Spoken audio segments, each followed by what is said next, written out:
in God. Okay, like I just don't think that it's true. But what I will say is that when I was 17 or 18 and I was swept up with this kind of material, I thought that all of the arguments for God's existence were complete nonsense and that all the arguments against God's existence were an epitome of perfect rationality. I've now come to prefer the term agnostic over atheist. I mean, it's a problem in itself, even trying to define what God is and what God would look like. But I think there are good reasons to believe in God. I also think there are very good reasons to not believe in God. And some of you might be thinking, what? Well, I'm just there for everybody. Everybody's right around here. Please watch my videos. Give me more views. Just please. Like good reasons to believe in God? What are you talking about? I don't mean like conclusive reasons. I don't mean that I have like an argument which should compel a rational person to say that God exists. Creation is evidence of a creator. Oh, okay. So who knows what is happening here with this one. This is Ray Comfort. He is, I guess, reacting to the bombshell news that Alex O'Connor thinks that Christianity just might be reasonable. We don't know. I don't know. It's, he's like, it's becoming more likely. Those were his words. It's like more likely than I thought before or something, which sliding scale, no clue what that means, right? But yeah, so we're gonna get into this. I am Brentley, and this is the Bunk Apostate. Let's go.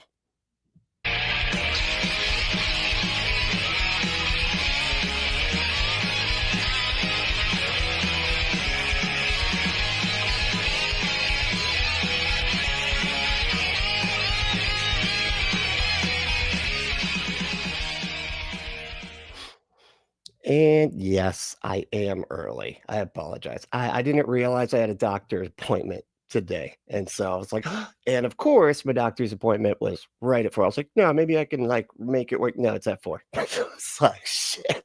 Why did I schedule it for 4 again? It was 3 months ago, me. I'm like, what are you doing, man? And he was like, I wasn't even listening to the lady when she scheduled it. I'm going to be honest. I was looking at my phone and, sorry, my bad. Yeah, past me. You're a fucking idiot. Stop looking at your phone. Okay? Pay attention to the lady schedule and stuff. Anyway, so this is, like I said, Ray Comfort, he's one of our faves. I had gotten away from him for a little bit there, but he just keeps clawing his way back into my feed and into my heart. And so here we go. I'm going to start this one over. I don't know. I actually thought that was the beginning of it, but I guess there's an introduction before old Al comes in. I would love it if people called Alex O'Connor Al. Hey, Al. He just doesn't look or sound like an owl, but I think we should all start calling him now that he is more likely to be think that God exists and the Christian God. He's starting to become more of an owl, just sounding. There's nothing as dumb as atheism. I'm not being facetious. I mean it. I'm embarrassed to be a human being that has atheists among us. I still don't believe in God. That's funny to hear that come from their side. Like I'm embarrassed that people aren't convinced of the undead carpenter ghost that lives inside my heart that I pretend to cannibalize because a woman made of a rib was convinced by a talking snake to eat a magical fruit, and that's why God had to sacrifice himself to himself in order to convince himself to save the world from himself. People that don't think that.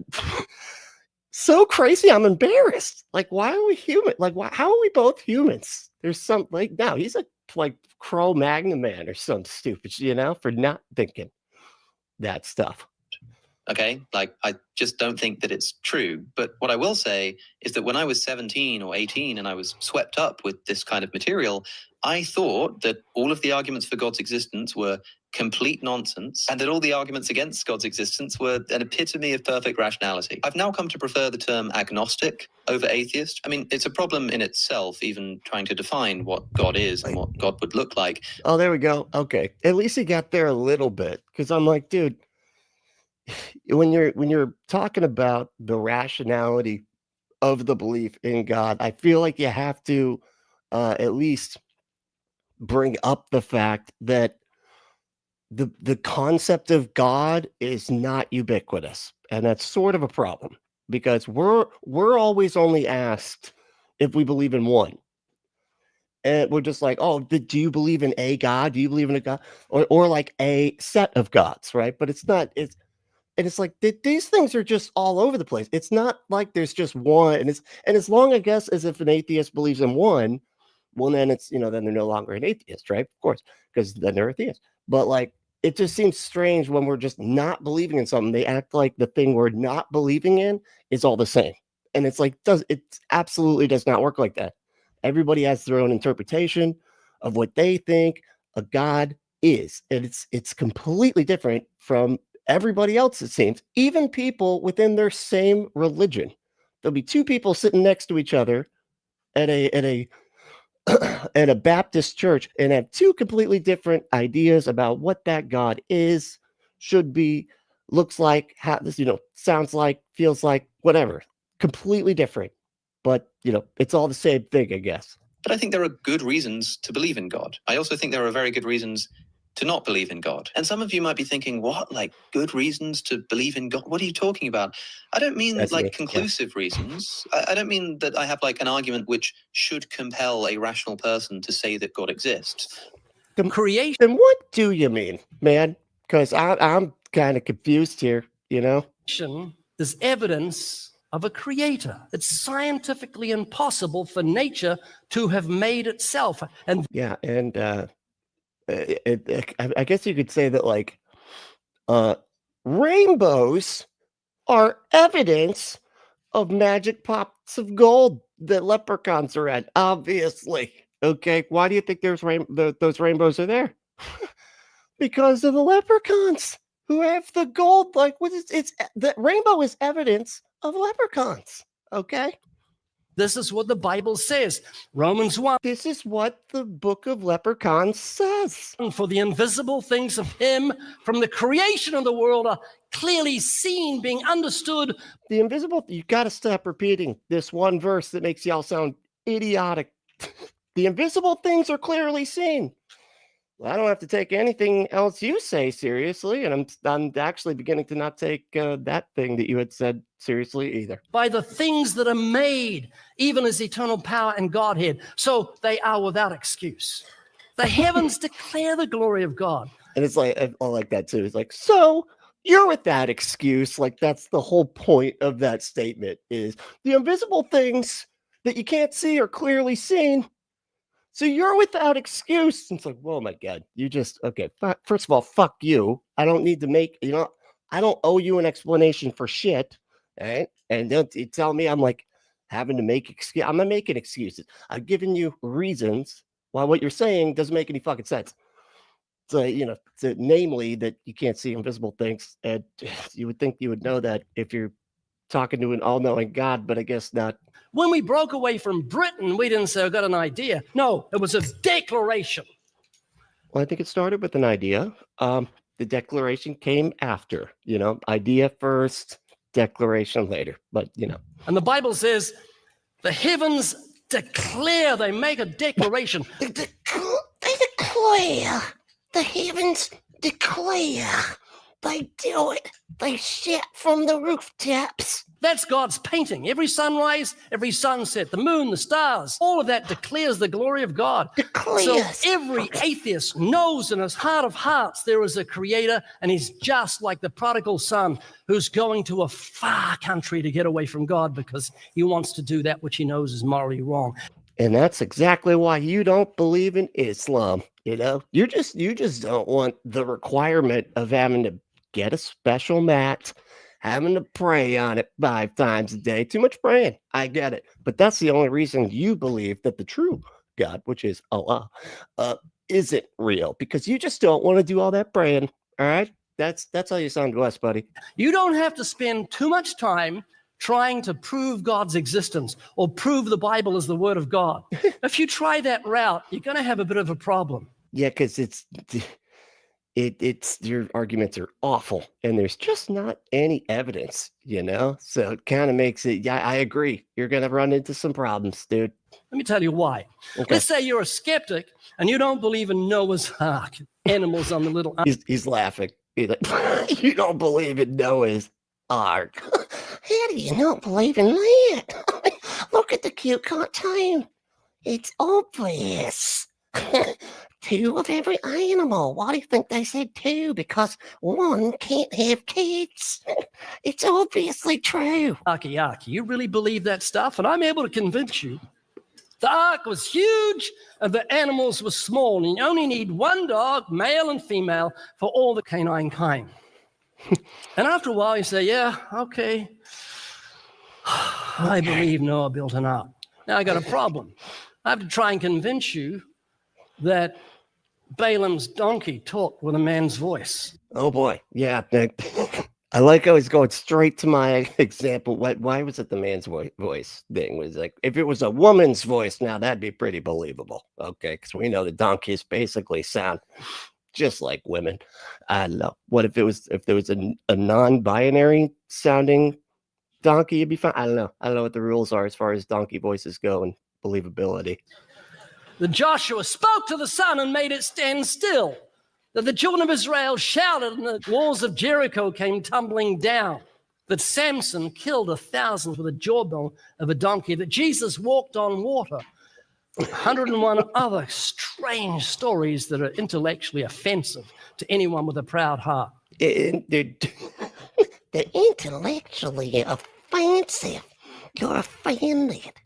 But no, we're not offended. It's just stupid, man. We just don't think it's true because it's, intellectually lazy, really. And just sort of deciding the stuff is right because your cult says so.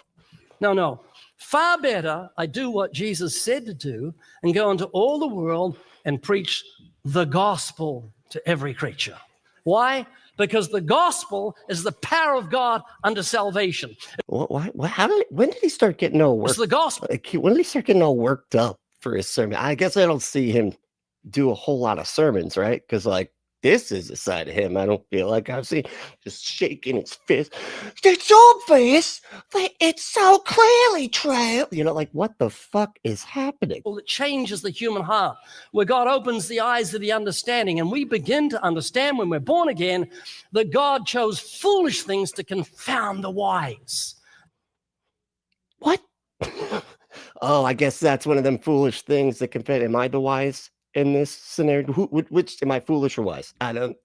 You just said that I was a fool a second ago, and now you're saying that maybe I'm the wise one that I am confounded by your foolish stuff. I'm very confused. That's why the Bible is full of seemingly foolish stories, because Jesus said, I thank you, O Father, you have hid these things from the wise and the prudent and revealed them to babes. And anyone with any intellectual status whatsoever would never stoop to believe those silly Bible stories. Behold the wisdom of God.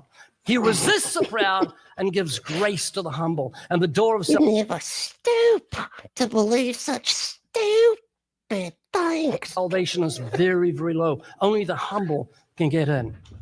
So when I meet an atheist, I don't spend too much time trying to prove to him something I know he already knows, that God exists. I don't try and prove to him the Bible's the word of God, because he's got a lot to swallow. Show. Okay, yeah, because he can't. I mean, it's right here. He's basically saying, you shouldn't believe it. He's just basically saying, yeah, it's unreasonable to believe this. And so I don't try to convince everybody.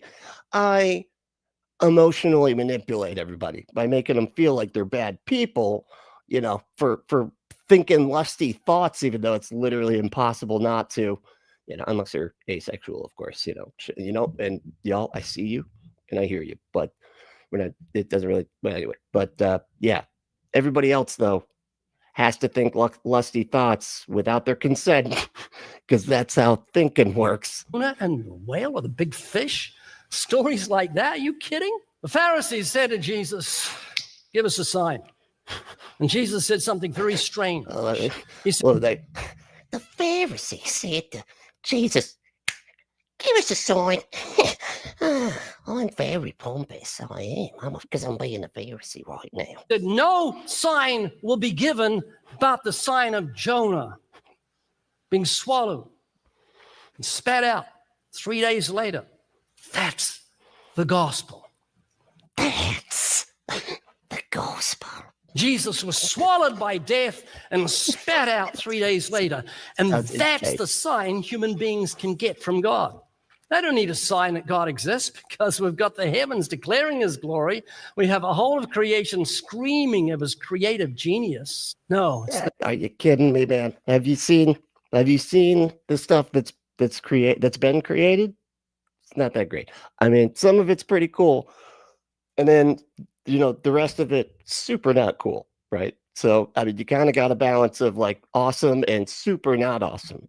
And it's kind of just up to our subjective interpretation of like whatever that means as far as like awesome and bad. Usually, it has to do with something like, I don't know, if they kind of look like people, like puppies. Puppies have 2 eyes, cute little nose, like they're furry, they feel good when humans touch them. So obviously humans would think that they are good. Oh, and they don't spread disease, like rats do that. That's why even though they're cute and stuff, they are. What? The way that the Halloween store makes rats look is that is very inaccurate. Okay. They don't look like that. They don't have red eye. They're not what? They're cute. They're also not, they don't have like vampire teeth either. Just got like the cute little Bugs Bunny buck teeth that anyway. But that's why we tend to associate good things with, the things that we associate as good things. That doesn't mean that it had to be created by God, because there's just as many bad things, arguably more, seeing as how like the entire universe is basically inhospitable to our existence, except for like a small little spot on a blue speck or a pale blue dot, if you will, as it were, per se, which in which we still can't even inhabit the whole thing of this planet that was made just for us, because 3/4 of the planet is like filled, or 2/3 or something. Anyway, it's filled up with water, and you're like, oh, but we need water to drink. No, this salt water kills you, and it makes you go insane while it kills you, just to make fucking with super thirsty people that much more hilarious, right? It's like God's just playing fucking tricks on us or something. I don't know. Anyway, the gospel that opens the eyes of the understanding. It's the gospel that makes us brand new creatures on the inside. One day, I wanted to drink iniquity like water. The next day after my conversion, iniquity's no good. You should try Jaeger.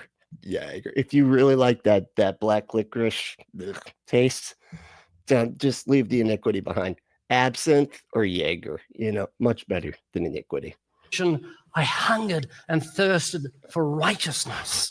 God transformed me in an instant, so I didn't love the darkness anymore. God, he's like so emphatic today, dude.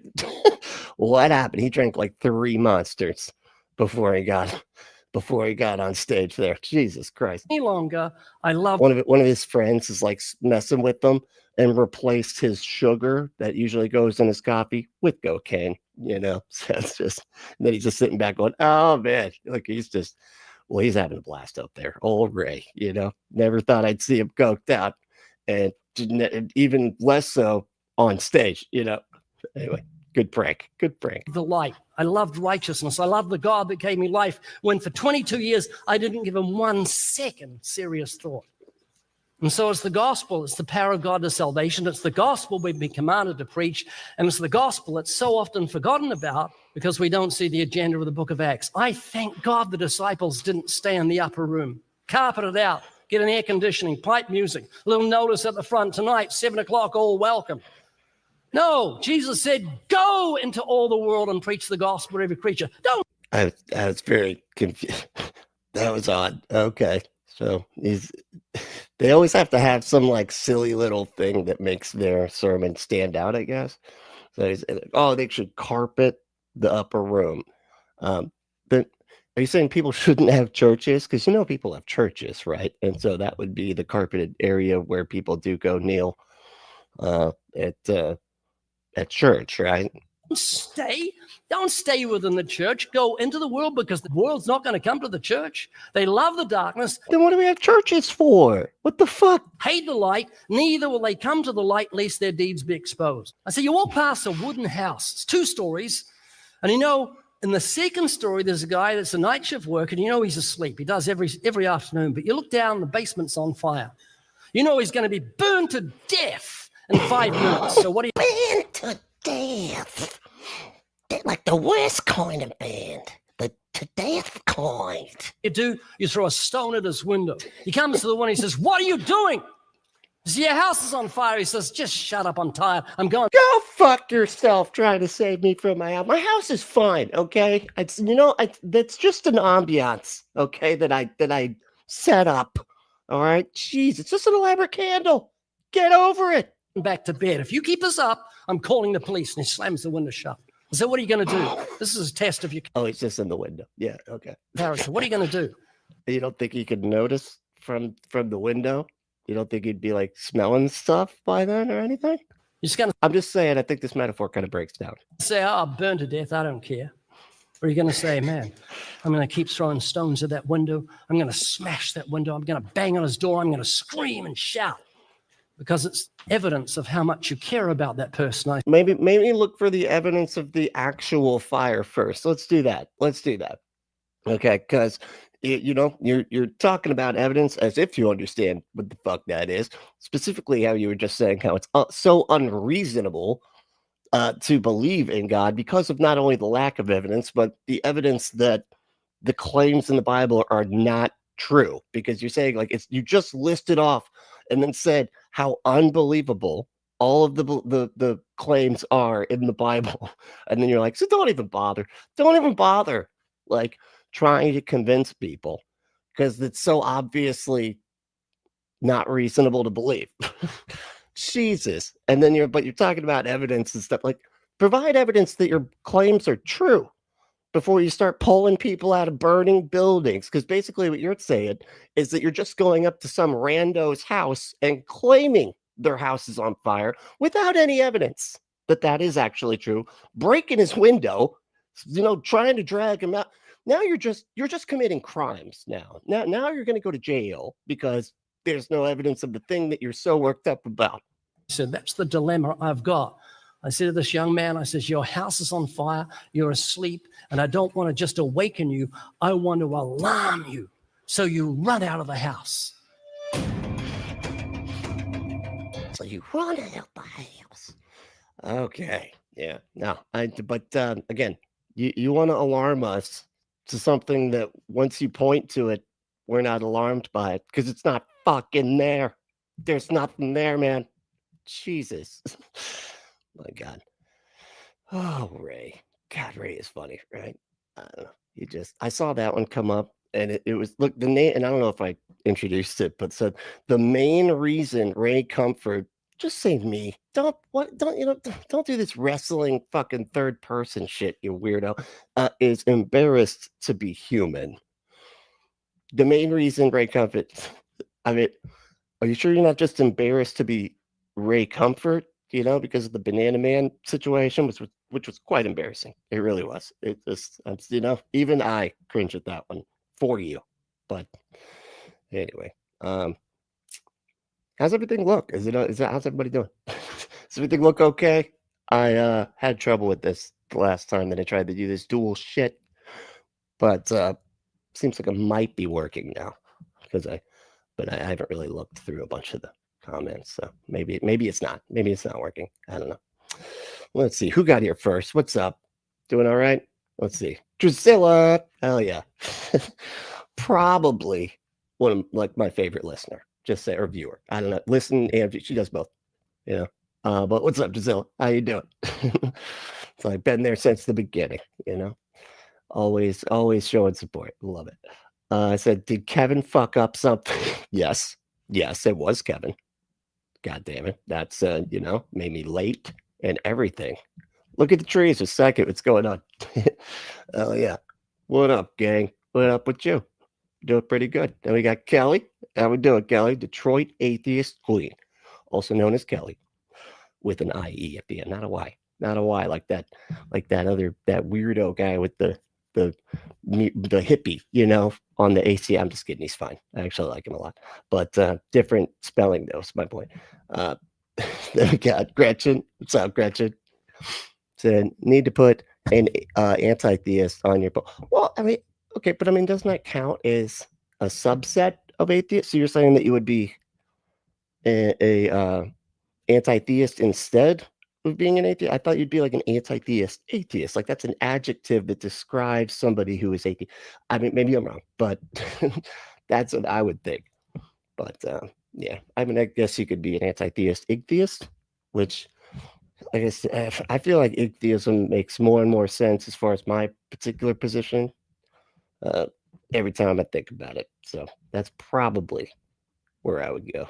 But yeah, which is just, if anybody's not familiar, it's just that the entire question is meaningless because the like I was saying at the beginning,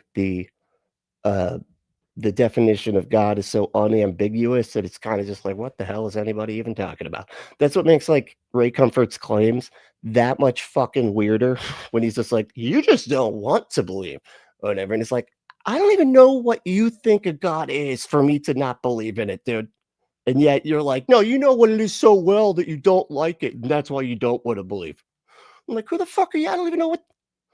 I mean, I know now what Ray Comfort's beliefs are, but like most people don't, that he's going up and telling that they just don't want to believe his beliefs.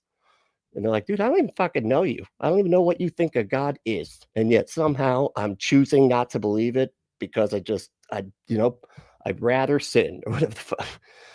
We got, what's up? We got the machines. Wait, what? Is that what I said? The machine lies. The machine lies. Okay. I thought it was the machine Elise.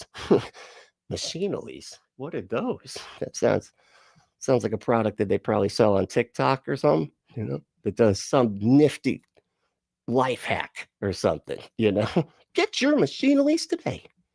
Get 2 or 3. You can get 3 for $5,000. They're expensive, but they're really helpful. I don't know, whatever they do it really great. Hey, we got Ember. What's up, Ember? Trees, you missed our fun orgasm. What? Okay. Did I miss the orgasm? I got to stop missing orgasms. That's the problem right there, Fear of missing out, the FOMO on orgasms. That's right. I don't like to, I miss it. I hate missing out on orgasms. Dan Steely, what's up, dude? Doing all right? Gretchen rocks so hard. They really do. They really do. All over the place. I love it. And Anarchic Fox. What's up, dude? Hell yeah. It's good to see you. Just saw you the other day in the in one of the ACIA or the line or something like that. I don't know. I can't remember which one. But all right. What else we got? Optimus Rides. What's up, dude? Say I'm agnostic to a God. I am super hard atheist. Like, I am hard for not believing in God. Oh my God. It just turns me right on. It almost gives me one of those automatic orgasms that Ember was just talking about. When it comes to the Abrahamic religion. Oh, there you go. See, but that's the type of shit you have to do, right? You have to like say which one. You're like, oh no, I'm agnostic to a God in general.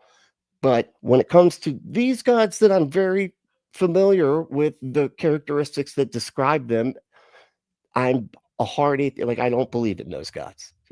I do think those gods don't exist because I know what they are. But just any concept of a god, what the fuck does that even mean? Anyway. Oh, Jesus. Let's see. Optimus Ride said, why does he have his shades on? And said, oh, was that Ray Comfort had shades? I didn't even see that. Hold on. Let me go back. See that. Oh shit. Yeah, you're right.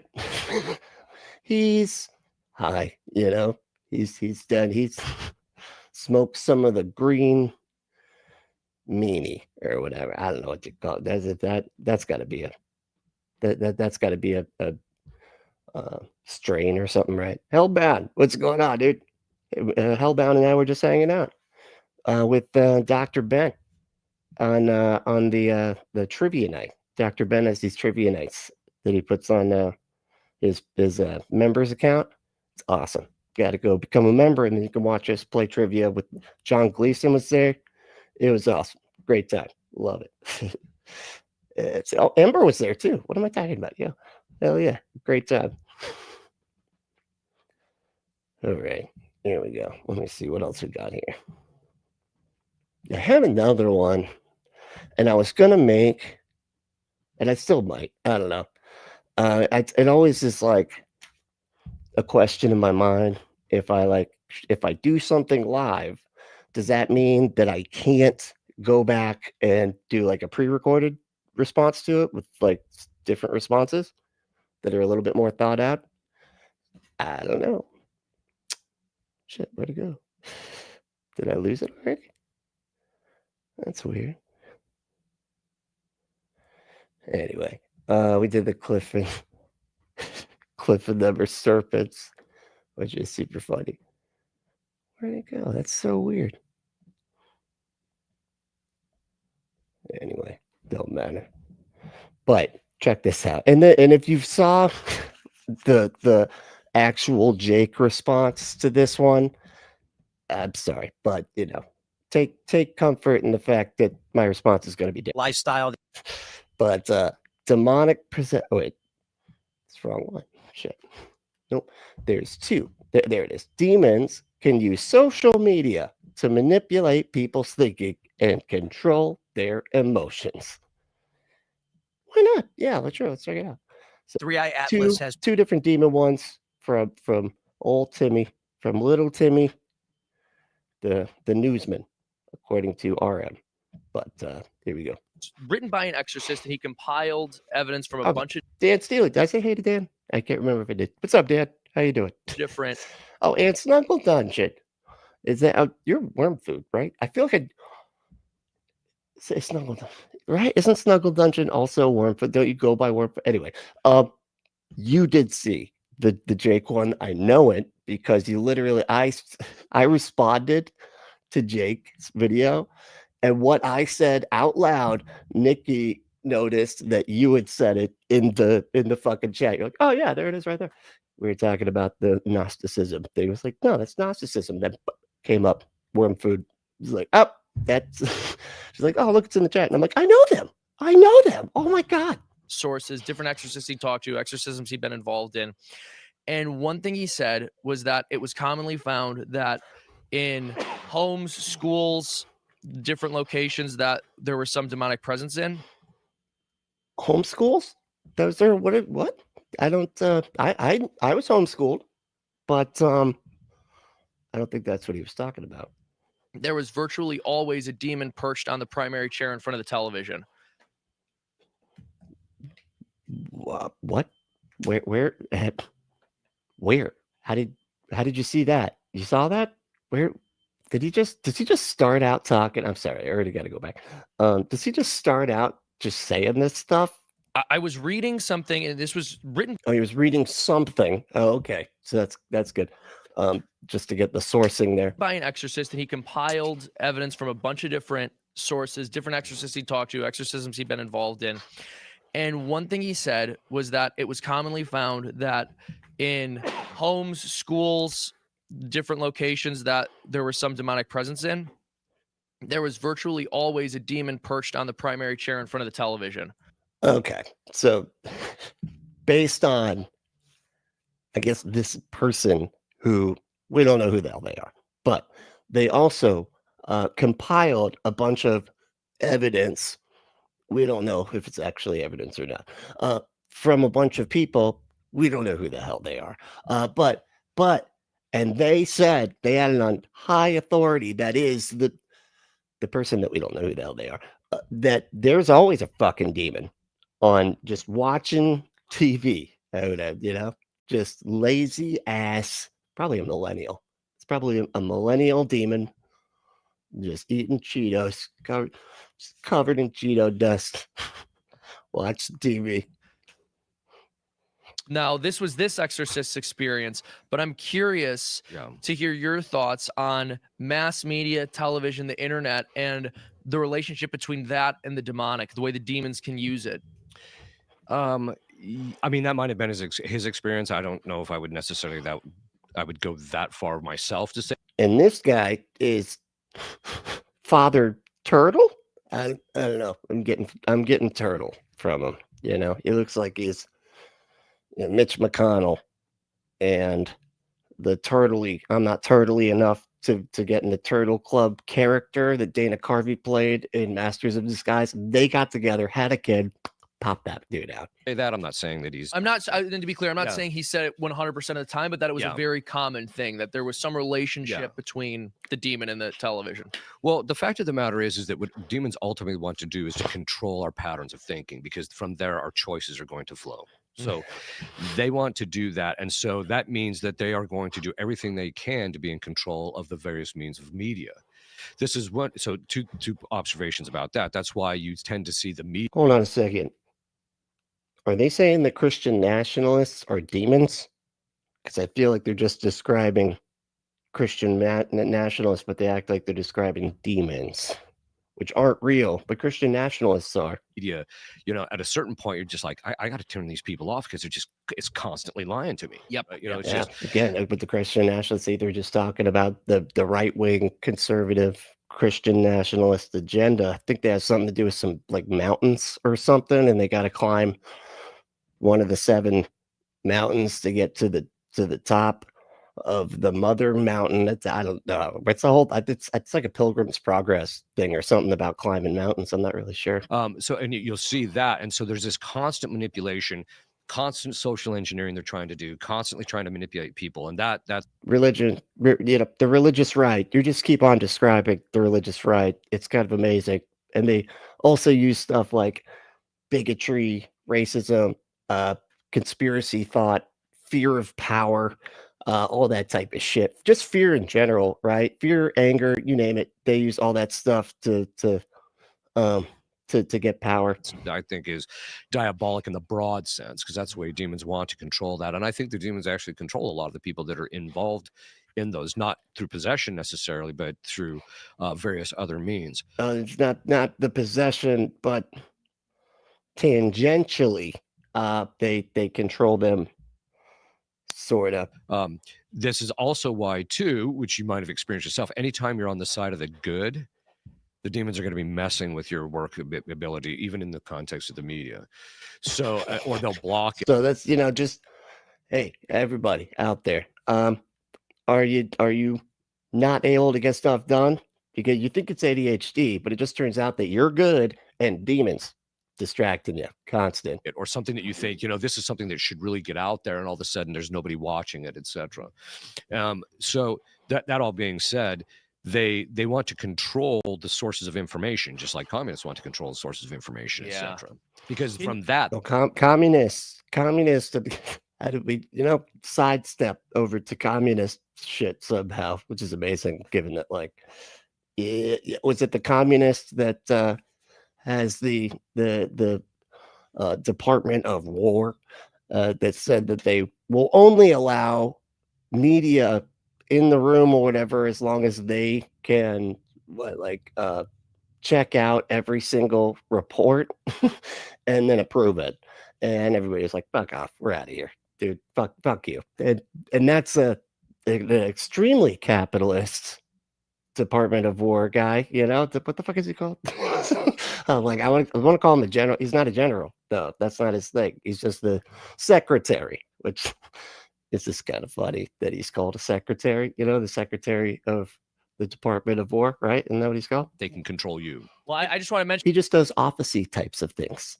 He does officey things. here, I got to do a shameless plug, but this is part of why I'm an animator, I'm a cartoonist, and for those in the audience who don't know, we've made over 600 animated videos. We have over. I love how this guy's like, all right, look, I can't help it. I'm gonna have to. This is not my fault. I didn't decide to do this. This has been thrust upon me by the requirements of the conversation. Shameless plug. Check it out. Cartoonist. They're amazing. I'm really good. You got to everybody go watch my cartoons. And over 1 million subscribers and 290 million views with 0 spent on marketing. And we've decided to move past these shorts and create. Dan said he works for PragerU. Is that true? This guy? this boss dude, or not the boss dude, he's just sitting in the boss in chair. Do they choose their chairs, or is it assigned seating? I don't know. Full-length animated show to try to communicate good conservative values. What do you mean the brand of the chair? What are you talking about? Why would boss be? Never mind. You know what? Who would name a chair the butt? Shut up. Okay, stop the brand of the chair. Shut the fuck. Not through these ham-fisted monologues, like unfortunately. Kevin doesn't know what he's talking about. A lot of campy conservative content has tried to do, but through good story and jokes. So if you guys want to help us in that, we've got a week left to get fully funded. We're in a really good place, but we're not going to get to the finish line without your help. So go over to twistedplots.com and help us fund this animated anthology series, which tackles a new issue in every single episode and does it in a very entertaining, compelling way that spreads a positive message. I want to talk. There's a couple big stories right now with 3i Atlas as well as AI. 3i Atlas has people believing that maybe an alien vessel is headed our way. Well, you know, unless you're like Tucker Carlson, it's a demon vessel. Like, you know, that's clearly what it is, right? You know, and even the people in government have told Tucker Carlson that the stuff that are interdimensional beings are demonic beings. Demons, in other words. AI, of course, some people think is literally just demonic. Before we get into those, which are going to be bigger subjects, I want to get more granular. And with all of this high-level conversation about motivations of demons and stuff, it's interesting. But can you tell us just a specific story of maybe the most either shocking? So I wonder if he means actual. Anarchic Fox said this. I wonder if he means actual communists. Or if he's using the anti-Semitic dog whistle. Is that really just like an anti-Semitic?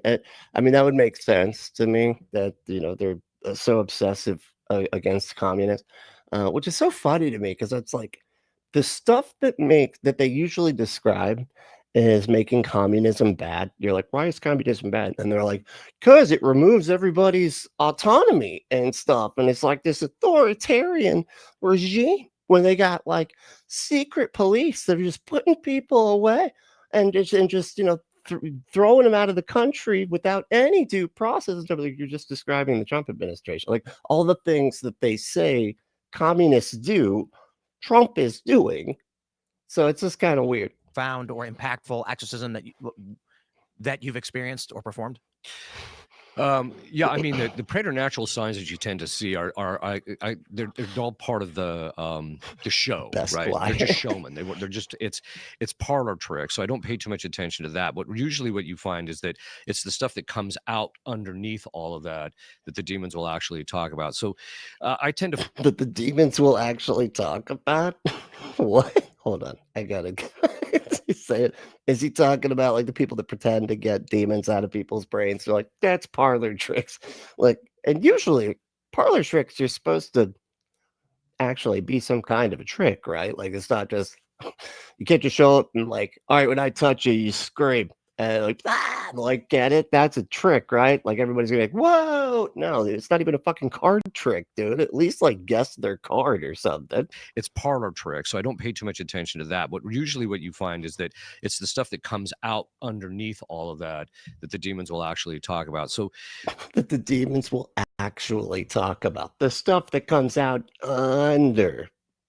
What are they wetting themselves? Like, what are you talking about? I tend to find demons very boring because they're the same. It's the same thing over and All the demons. Hey, we are not boring, goddammit. Who the hell does this guy think he is saying that we're boring? I'll have you know that I have a litany of very interesting hobbies and activities that I do on a regular basis. I'm into hiking. Did you know that? Is that boring?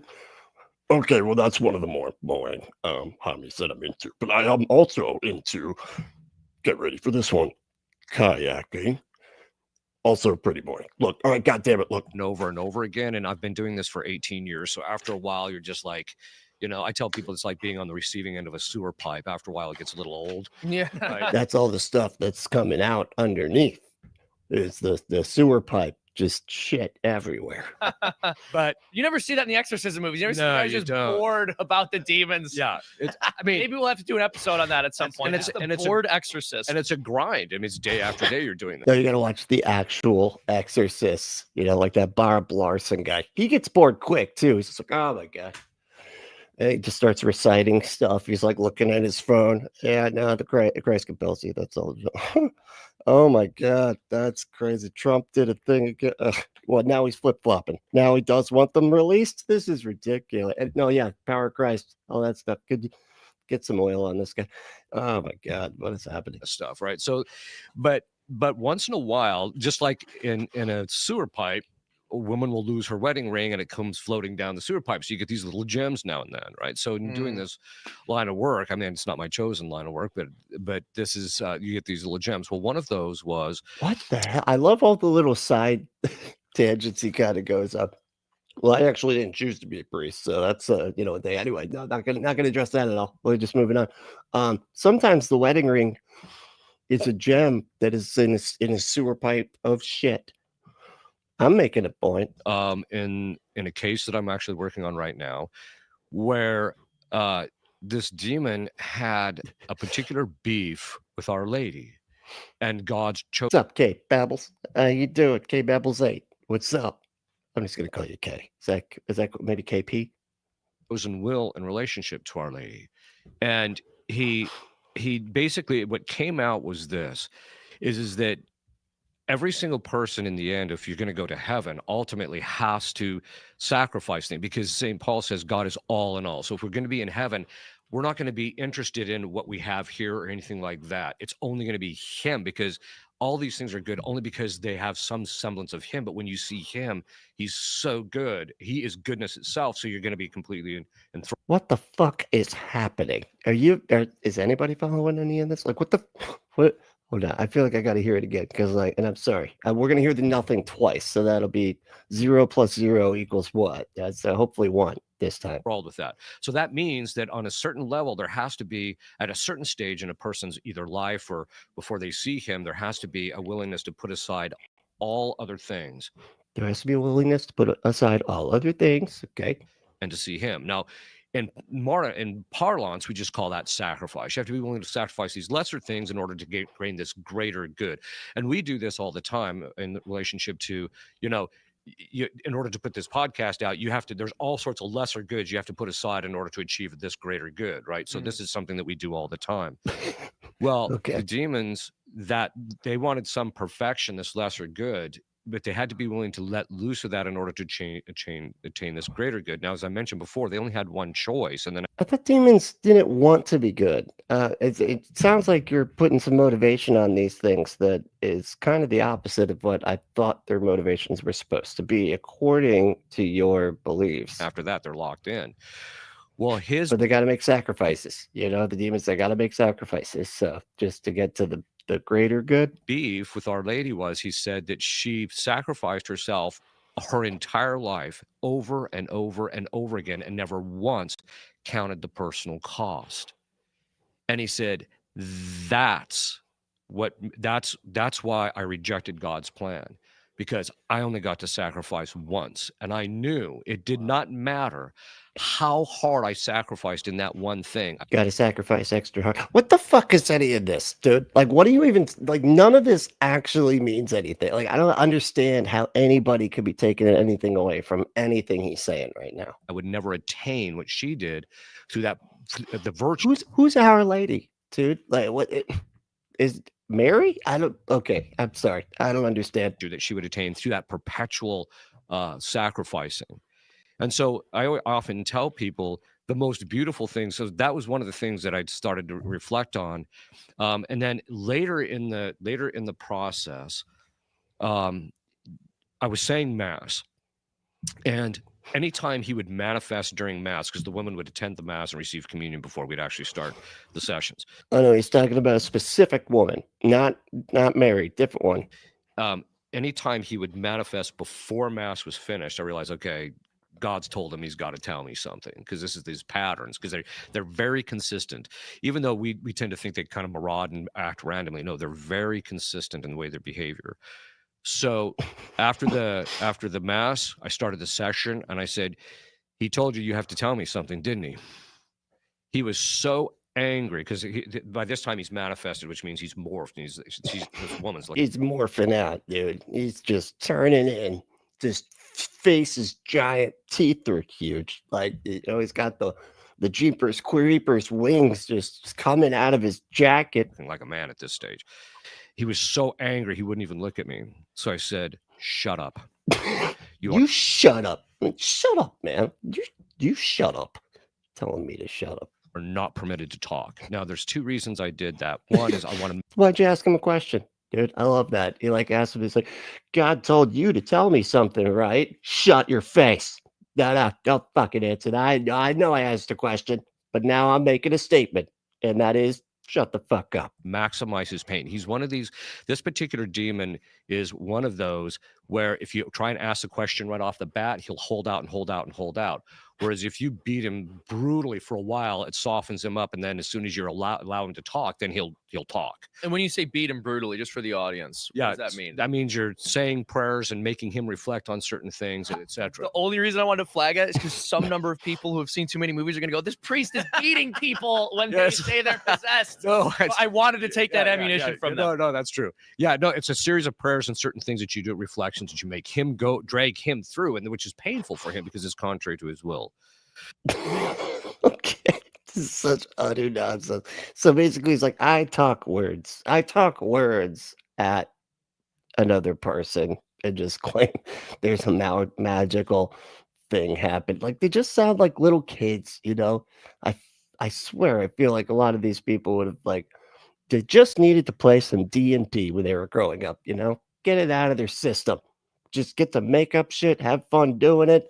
You get to play with the laser eyes all you want. You don't have to pretend that it's real when you're like clearly older than most people that do that sort of thing. Well, so 45 minutes later, after I've made this guy's life miserable, I said, "You have something to tell me?" And he just looks at me and he said, "He told me I had to tell you my nature." I said, "Let's hear it."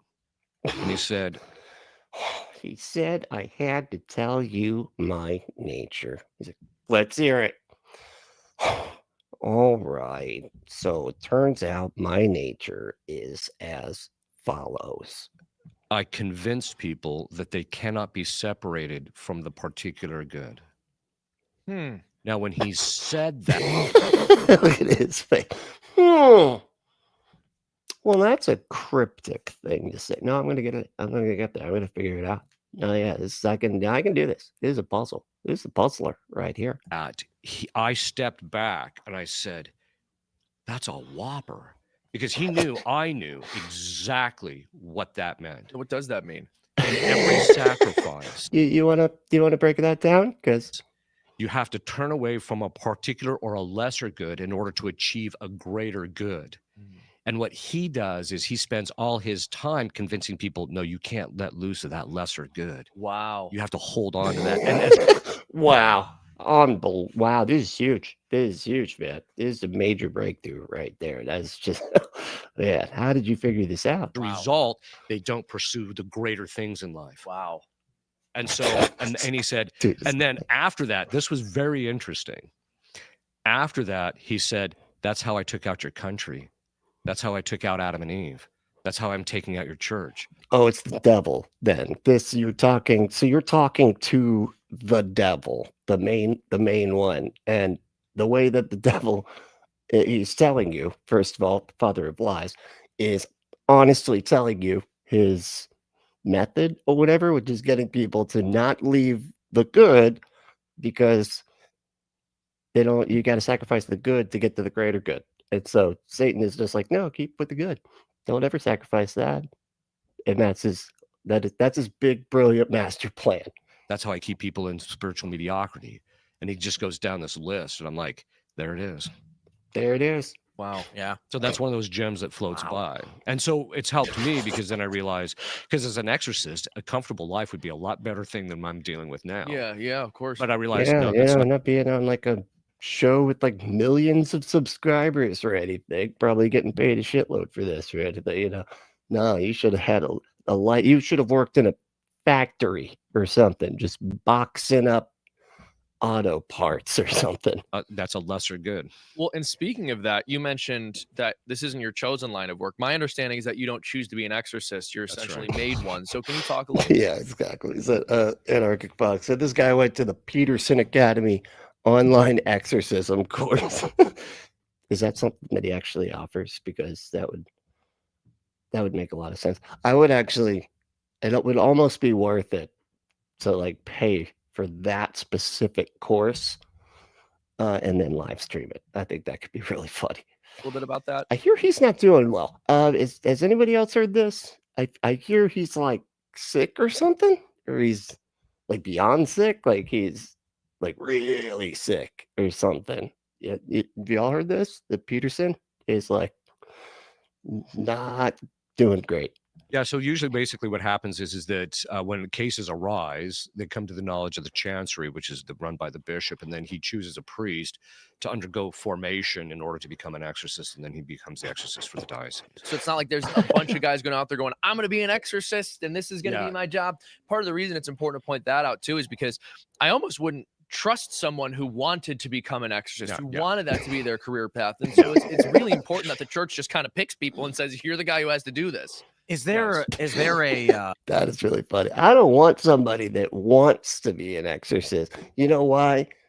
Because they'd be a faker. That's what it is. They'd be out there doing those parlor tricks and just pretending to take out the mythological undetectable monsters out of people's brains.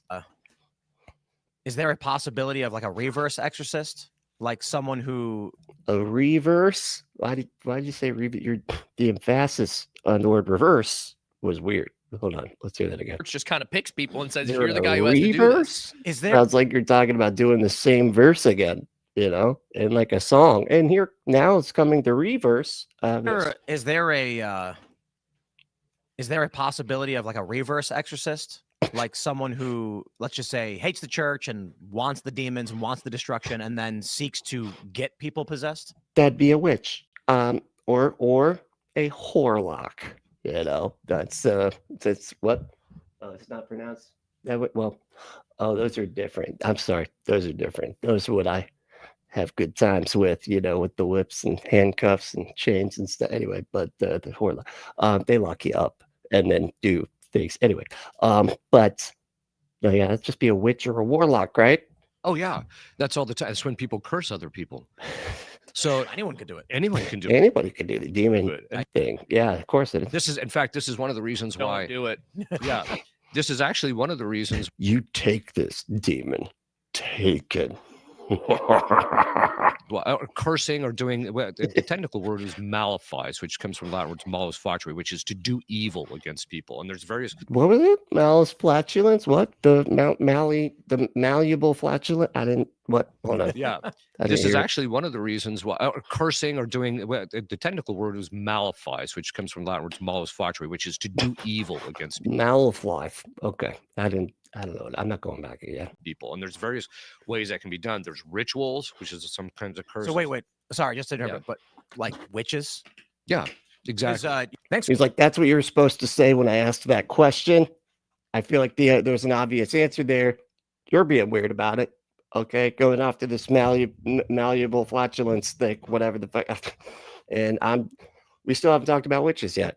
And I feel like it was a pretty clear segue to witches, you know, which I would like to talk about next, please. If you're watching this clip from the Culture War podcast, we're live every Friday, 10 a.m. to noon. So subscribe and come hang out. All right, we'll do. But only when you're talking about demons and demon possession, okay? That's all. Lifestyle, they were doing drugs. Okay? And they took it upon themselves to read this passage where they would give themselves to Jesus Christ. So they have like a drawing. They have like a drawing of Charlie Kirk back there, but it's blurry. You know, you can't even see it.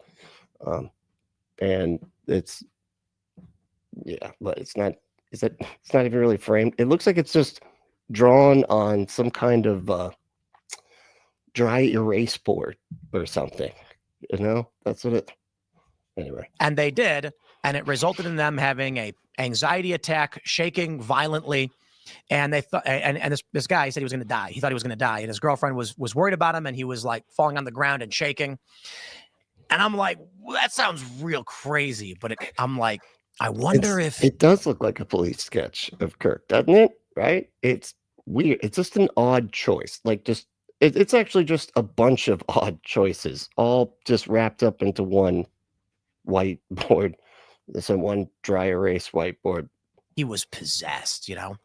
I do think there I didn't hear any. I was too focused on the whiteboard there. is like falling on the ground and shaking. And I'm like, well, that sounds real crazy. But I'm like, I wonder if he was possessed, you know. I do think there are evil forces out there. Me, myself, I am not a Christian, but is he talking there are about? many questions that I So he said, because I thought he had said something about like doing drugs and stuff. Is it? I wonder if he's like referring to that one thing that happened, of course, here in Florida, back when there was this stuff called spice that was everywhere, or they called them baths. They had these things called bath salts as well. Not that kind. Those are there's a drug that's called bath salts, and then there's actual bath salts, which is just, something that kind of feels good when you've just had a rough day and you just want to smell some eucalyptus, right? And relax. But no, there's a drug. Anyway, this person did, I think, both the spice and the salts, right?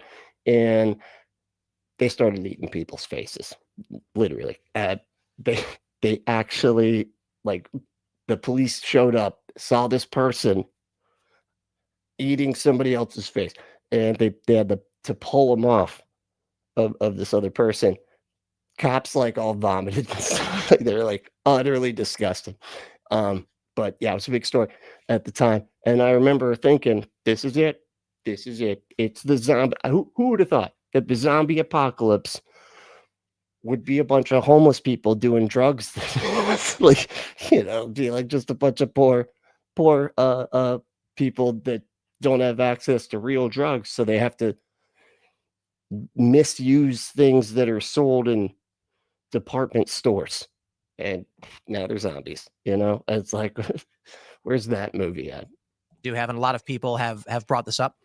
I think there are forces beyond our recognition, beyond our understanding, and I think it's fair to assume. I mean, humans didn't even know that radio waves existed until what, like the 1800s? Still radios. Yeah. I'm sorry. Never mind. So there are forces that exist beyond our perception. That's a fact. In fact, when it comes to the Large Hadron Collider and all the research they're doing in quantum physics, we can't perceive any of this stuff, but we know it exists, right? Could there be something beyond? We can't perceive what. Okay. I think I see what he's saying. You can't like perceive it with your naked eye or whatever, but we know these quantum physics things exist. Got it. I think for most people, the faith answer is duh, obviously. For a lot of the secular people, I don't think you can deny it. The science says there is something else. The question is, what is it? Anarchic Fox said, my bet is the zombie apocalypse will start in Florida. And I think it's a safe bet, It is, yeah. And it's going to suck for those of us in Florida, especially if it starts at North Florida, because we got nowhere to go. We're just big. We got to. Oh man, there's water on 3 fucking sides of this thing. Oh my god! And I'm basically on a peninsula. There's nowhere to go. I'm too many peninsulas. All right, this is ridiculous. Does it influence our behaviors? And I actually think we need to bring back exorcisms. Peninsulas where there's like water on 3 sides, right? So Tampa Bay is basically a peninsula, because there's water on 3 sides of it, which means you have to go one direction to get back off of the peninsula. And then the Florida itself also has water on 3 sides. That's what I'd say anyway. But so, to be honest, not that they went anywhere. They're still happening. There are stories about how priests are overwhelmed with requests. So we're going to talk about that today on The Culture War. Before we do, my friends, we got a great sponsor for today's show. It is Bearskin. Check out It's Bearskin. That's right. Are you a real man? Are you a real man that wants to turn your skin in for some bear replacements? BAER.skin/Tim. You can get 60% off your Bearskin hoodie. These things are fantastic. Smart people are locking in their. God, he sounds so sarcastic. These things are fantastic. They actually believe I like this stuff.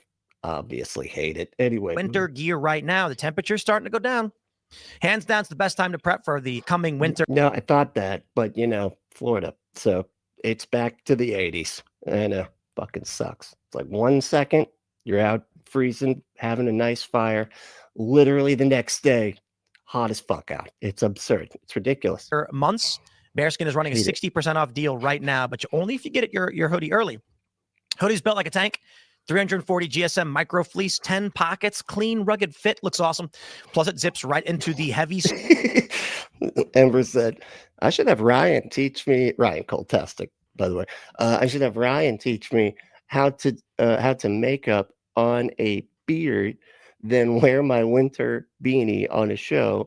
Maybe I'll steal some of Tim's viewers. I think that is like the only reason they watch that show. They're like, boy, I love the beanie. Oh, the beanie's back today. Oh, I get to watch that beanie just bouncing up and down. Oh, I love it. Storm rain jacket to become 100% waterproof when you need it. So whether it's cold, wet, or windy, you're not scrambling at the last minute. You'll get free U.S. shipping, fast delivery, and you have locked-in winter gear early. That's a win-win. Do yourself a favor and text Tim to 36912. Okay. Shout out to Bearskin. These things really. These things onto the still show. going. We've got Okay. Sorry. couple of great guests hanging out. Sir, would you like to introduce yourself first? Sure. So, Father Aaron Williams, I'm a priest, a Wait, Roman how long Catholic is this priest of shit? the Diocese of Jackson, Mississippi. I serve as the rector of St. Mary Basilica and Cathedral Catholic School in Okay, Natchez. This is 2 hours. I long? think What the fuck? I didn't realize that I clicked on the actual thing. But all right, we'll go for a little bit. We'll go through the introductions and then maybe we'll skip ahead to some of the really juicy demon exercising stories.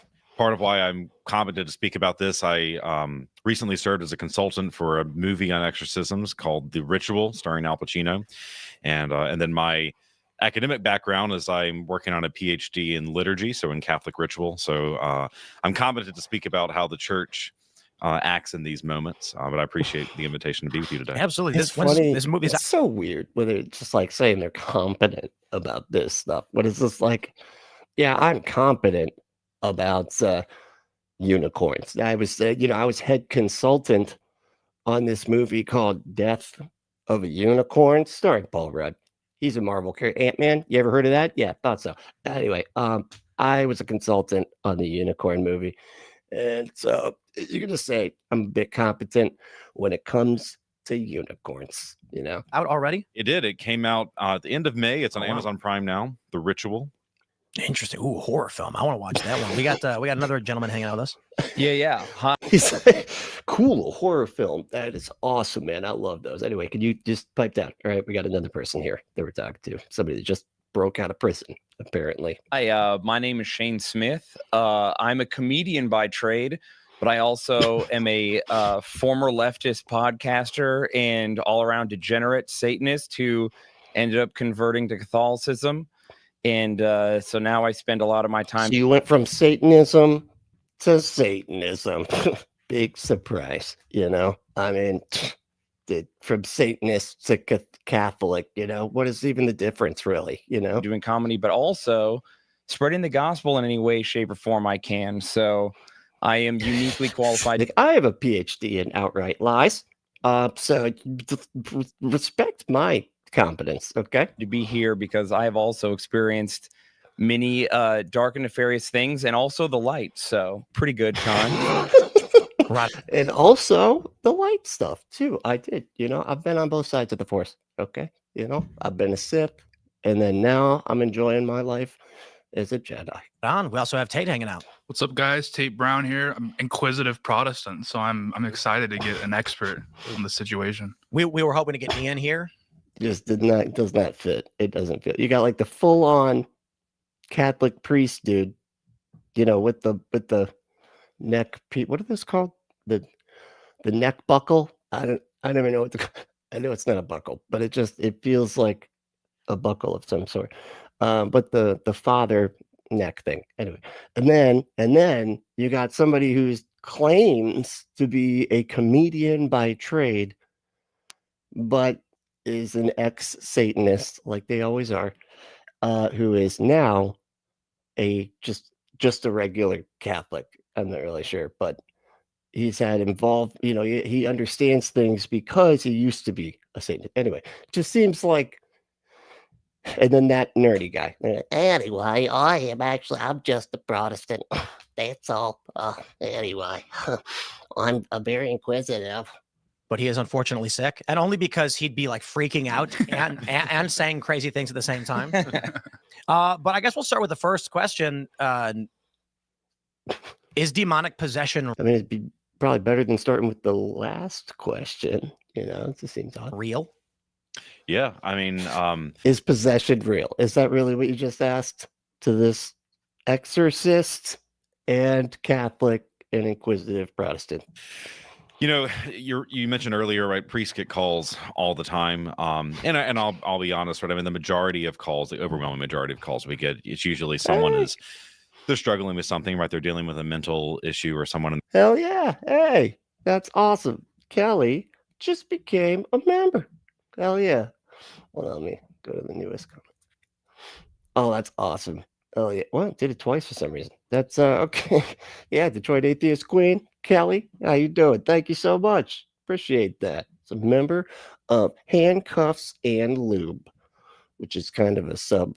There's some like sub overtones to. It's like a BDSM theme. Was kind of what I was trying to do here because of my old sponsor that I don't have anymore. And anyway, Their family is, my heart's still kind of broken about that. and they're hoping we have the silver bullet.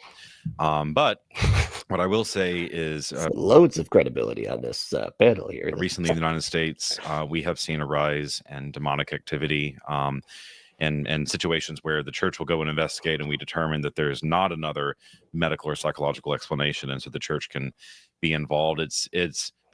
Oh, he's like, we've seen a rise in demonic activity. That's right. Based on all of the demon polls that we put out. Yeah, they're polls that only demons are allowed to respond to. And we do have facial recognition so that we can make sure that they're not, some angel trying to play, funny games or something. No, they're demons. So, and they have reported that they are doing more activities than ever. Come enough of a need in the United States recently that a lot of dioceses, right? So that's how the church organizes itself under bishops in the U.S. A lot of dioceses are starting to educate more and more priests in the rite of exorcism so that they can continue this ministry. So we just had. Oh, hey, Kelly, do you want to put your show in the chat? I don't know if the links will work, but unless one of the mods wants to put Detroit Atheist Queen or Kelly's channel into the chat there, and then people can check out her channel. 2 priests in my diocese underwent training in Chicago for that. And just this last year, my bishop actually brought a group of exorcists in to speak to all the priests in our area, just to educate us so that we can recognize what is happening. What are you seeing? What is happening? So I think there could be a lot of explanations of why this is happening. I think one of the reasons is we're in a culture now that is accepting more and more degenerate lifestyles, right? So we live in an overly sexualized culture now that they're always like things are worse and worse than ever right now. They always have to make it like it's the worst time ever. When like violent crime is at like an all-time low. It's been literally decreasing for like the past 20 years. Like things are just objectively getting better, but they always have to like make it like, oh man, the world's falling to pieces. Everybody's just out having sex in the street. Like you literally right now have like Christian nationalists trying to implement your religion into government and are quite successful at it most of the time. And yet it's degeneracy everywhere. Like they always got to play like they're losing, like they're that it's like they're the David fighting the Goliath that is the satanic atheists, like powerful majority or whatever. And it's not just sexualized, but it's sexualized in very obscene ways, right? And I think that that's one gateway that is allowed to it. I think there's also there we go. That was the one I was talking about. Yeah. Every channel Kelly is on J&J Cast on the right. There you go. and then Kelly specifically. So yeah, go become a member of her channel, or just subscribe if you're not, if you don't have the money for it right now, but go become a member. But you could speak to this, right? There's even a heightened interest, so to say, in things of the occult nowadays, right? In Yeah. witchcraft and Satanism. I would even say, as That's never happened before. That's crazy. Almost like there's some kind of panic about things being satanic or something. people often say, like, we live in a post-Christian society, we live in like an atheist society, but I would go as far as to say it's not an atheist society, it's a pagan society. And the interest in, like, It's a majority. Oh my God, dude. Like, it's insane that they can say we're in a post-Christian society. Like, no more Christians anywhere. Are you fucking insane, man? Like, they're everywhere. You pretty much can't be a fucking politician and also say you're atheist. If you do that, it's almost like an automatic you lose, because that's how unpopular atheism is. It's something like 6% of the population. It's like one of the only demographics smaller than the Muslim demographic in this country. But they're apparently trying to take over the country too. Not doing too great a job at it, but new age things and like spiritual yoga and witchcraft and tarot and astrology and magic and all these other things. That's paganism, and obviously paganism is playing around with demons. That is actually a great point. Anarchic Bug said, not going to take a Catholic priest's views on sexuality as valid in any damn way. Yeah, no, Jesus.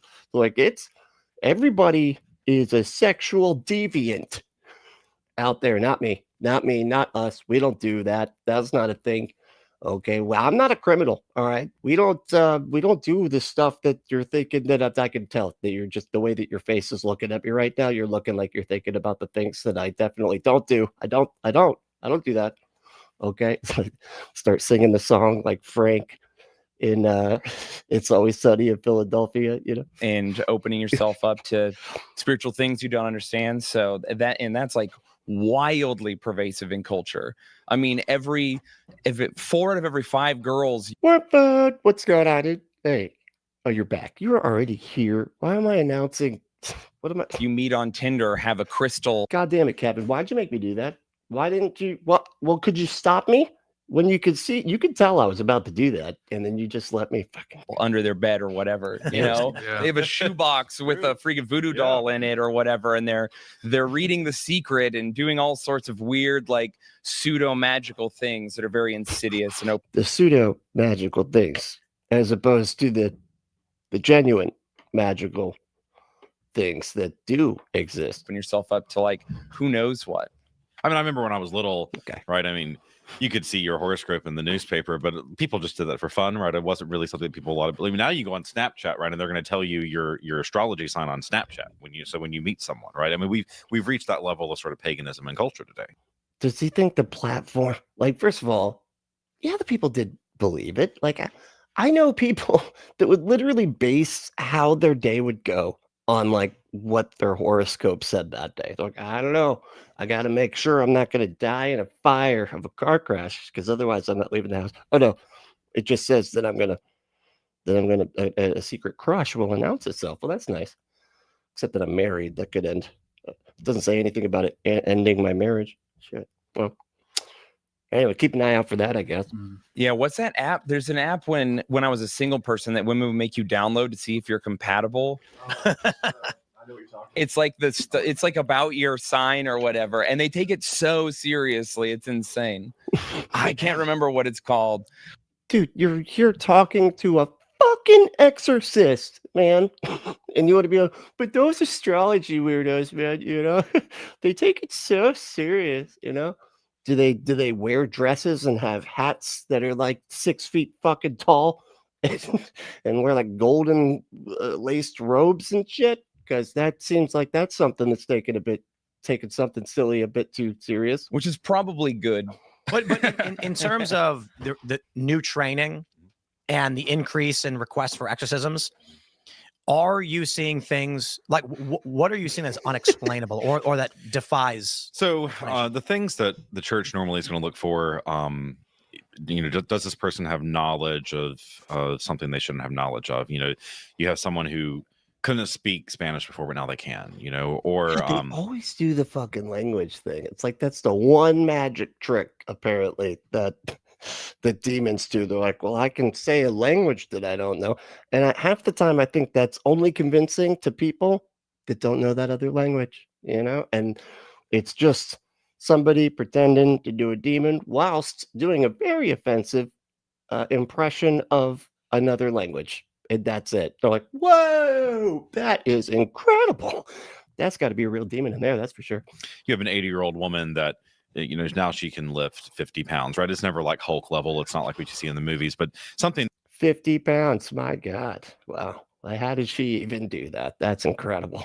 That's almost like 2 paperweights, one on top of the other. That's unexplainable on that level. One of the things that I've been told to look for by a priest. He's like, it's never that much, though. It's not like the Hulk and stuff. That's ridiculous. Just about 50 pounds. Involved in this. If I go into a house and there's something there that they can't explain how it got there, and you do see things like that every now and then. Like objects that. Yeah, objects or objects just magically appear. And you're like, who put that there? Okay, I guess it was magic. Then nobody immediately raised their hand as it's magic. It was magic. Just wow. Does anyone know where this came from? Like a grimoire.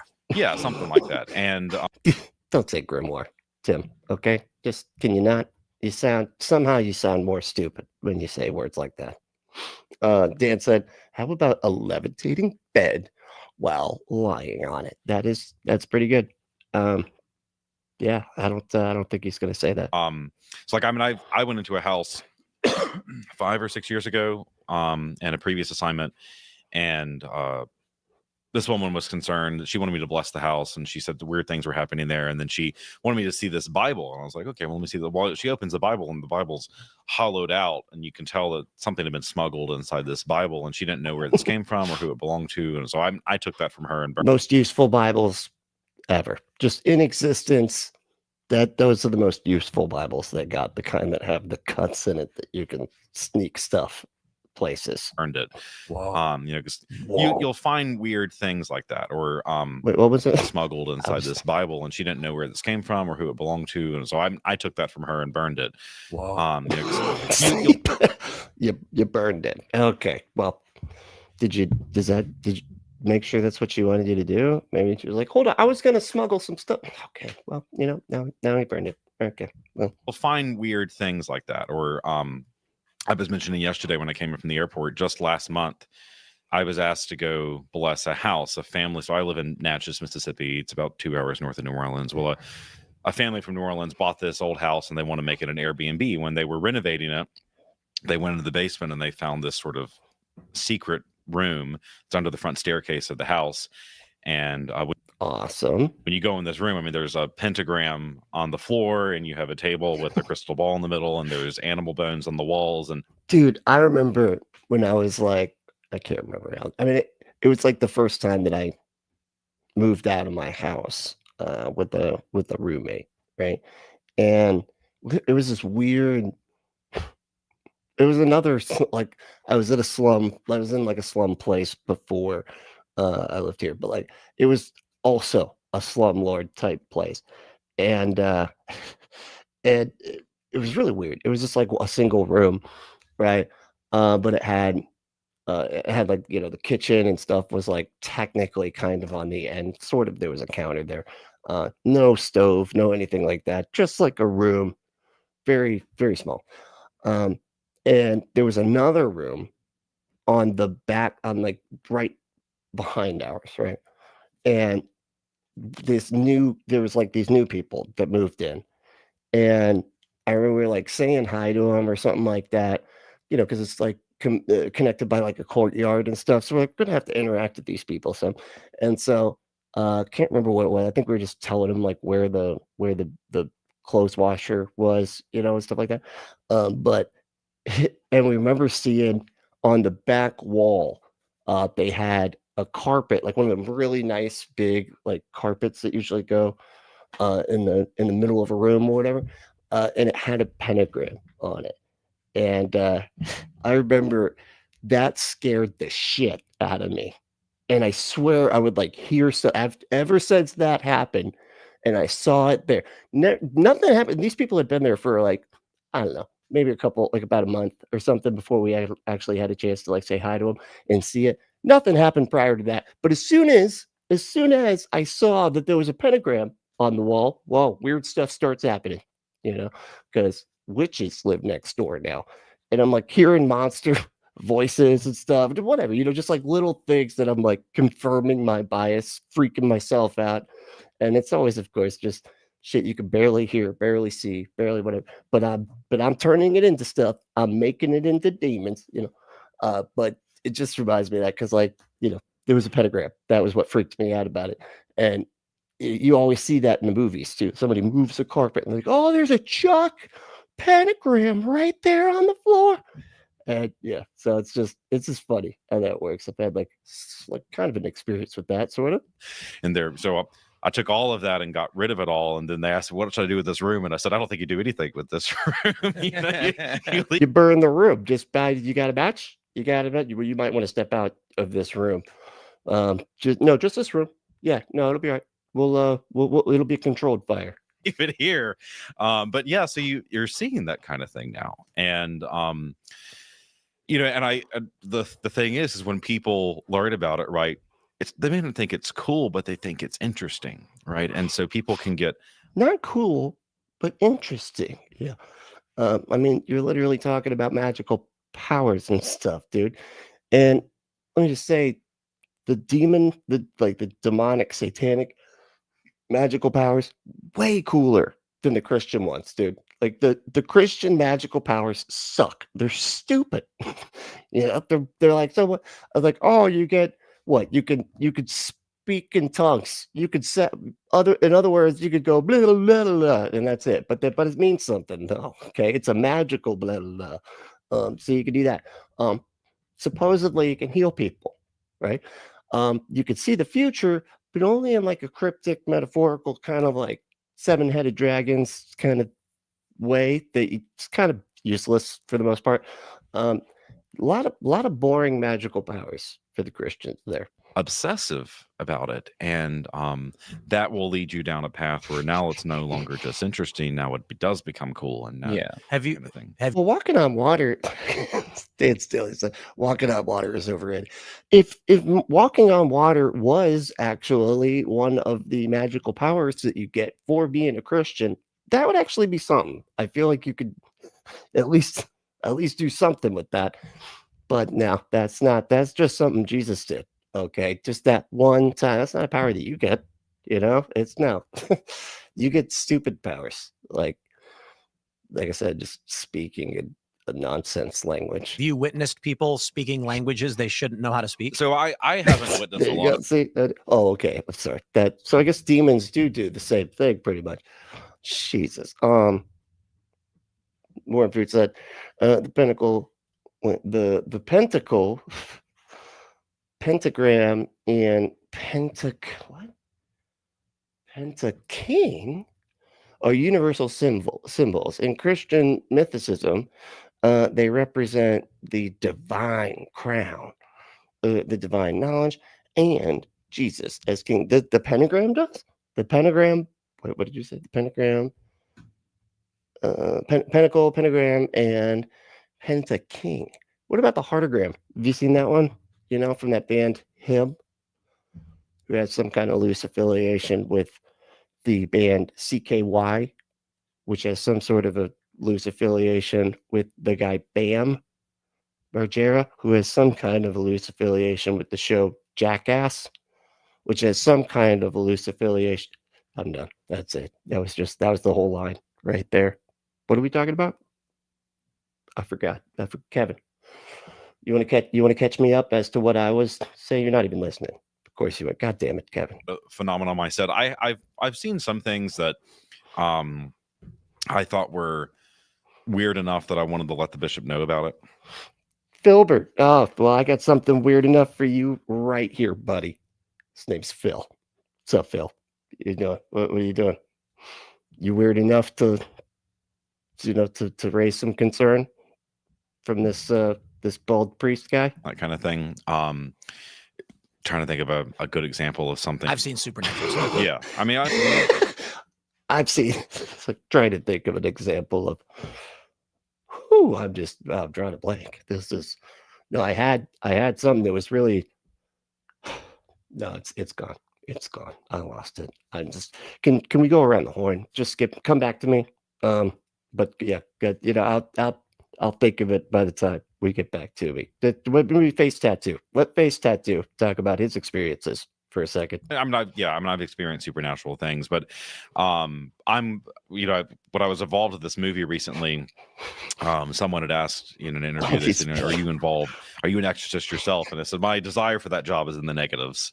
So I'm glad I'm not at that level, but I have priest friends that are. Right. So when they were calling me to be in the show, actually, one of the things I said is, it's usually hard to find a real exorcist because they don't like to talk about it, but I can talk about my friends' experiences, and so yeah, and I'm convinced this is a real thing. They don't. I feel like there's a reason they don't like talk about it, and that's because they know it's bullshit. Like, and they're just sort of embarrassed by it. Like, can we not talk about that? I really don't like having to blatantly lie. Like Christianity kind of like skirt the line there between lies and and not lies. But once it gets to that, it's just blatantly dishonest, and I don't like doing that. And I think it's something that people need to be aware of, but it's also not something I think people need to be actively afraid of or obsessed about. I've heard that. Obviously, you said one of the things that they'll look for is something like some kind of supernatural ability or something like this.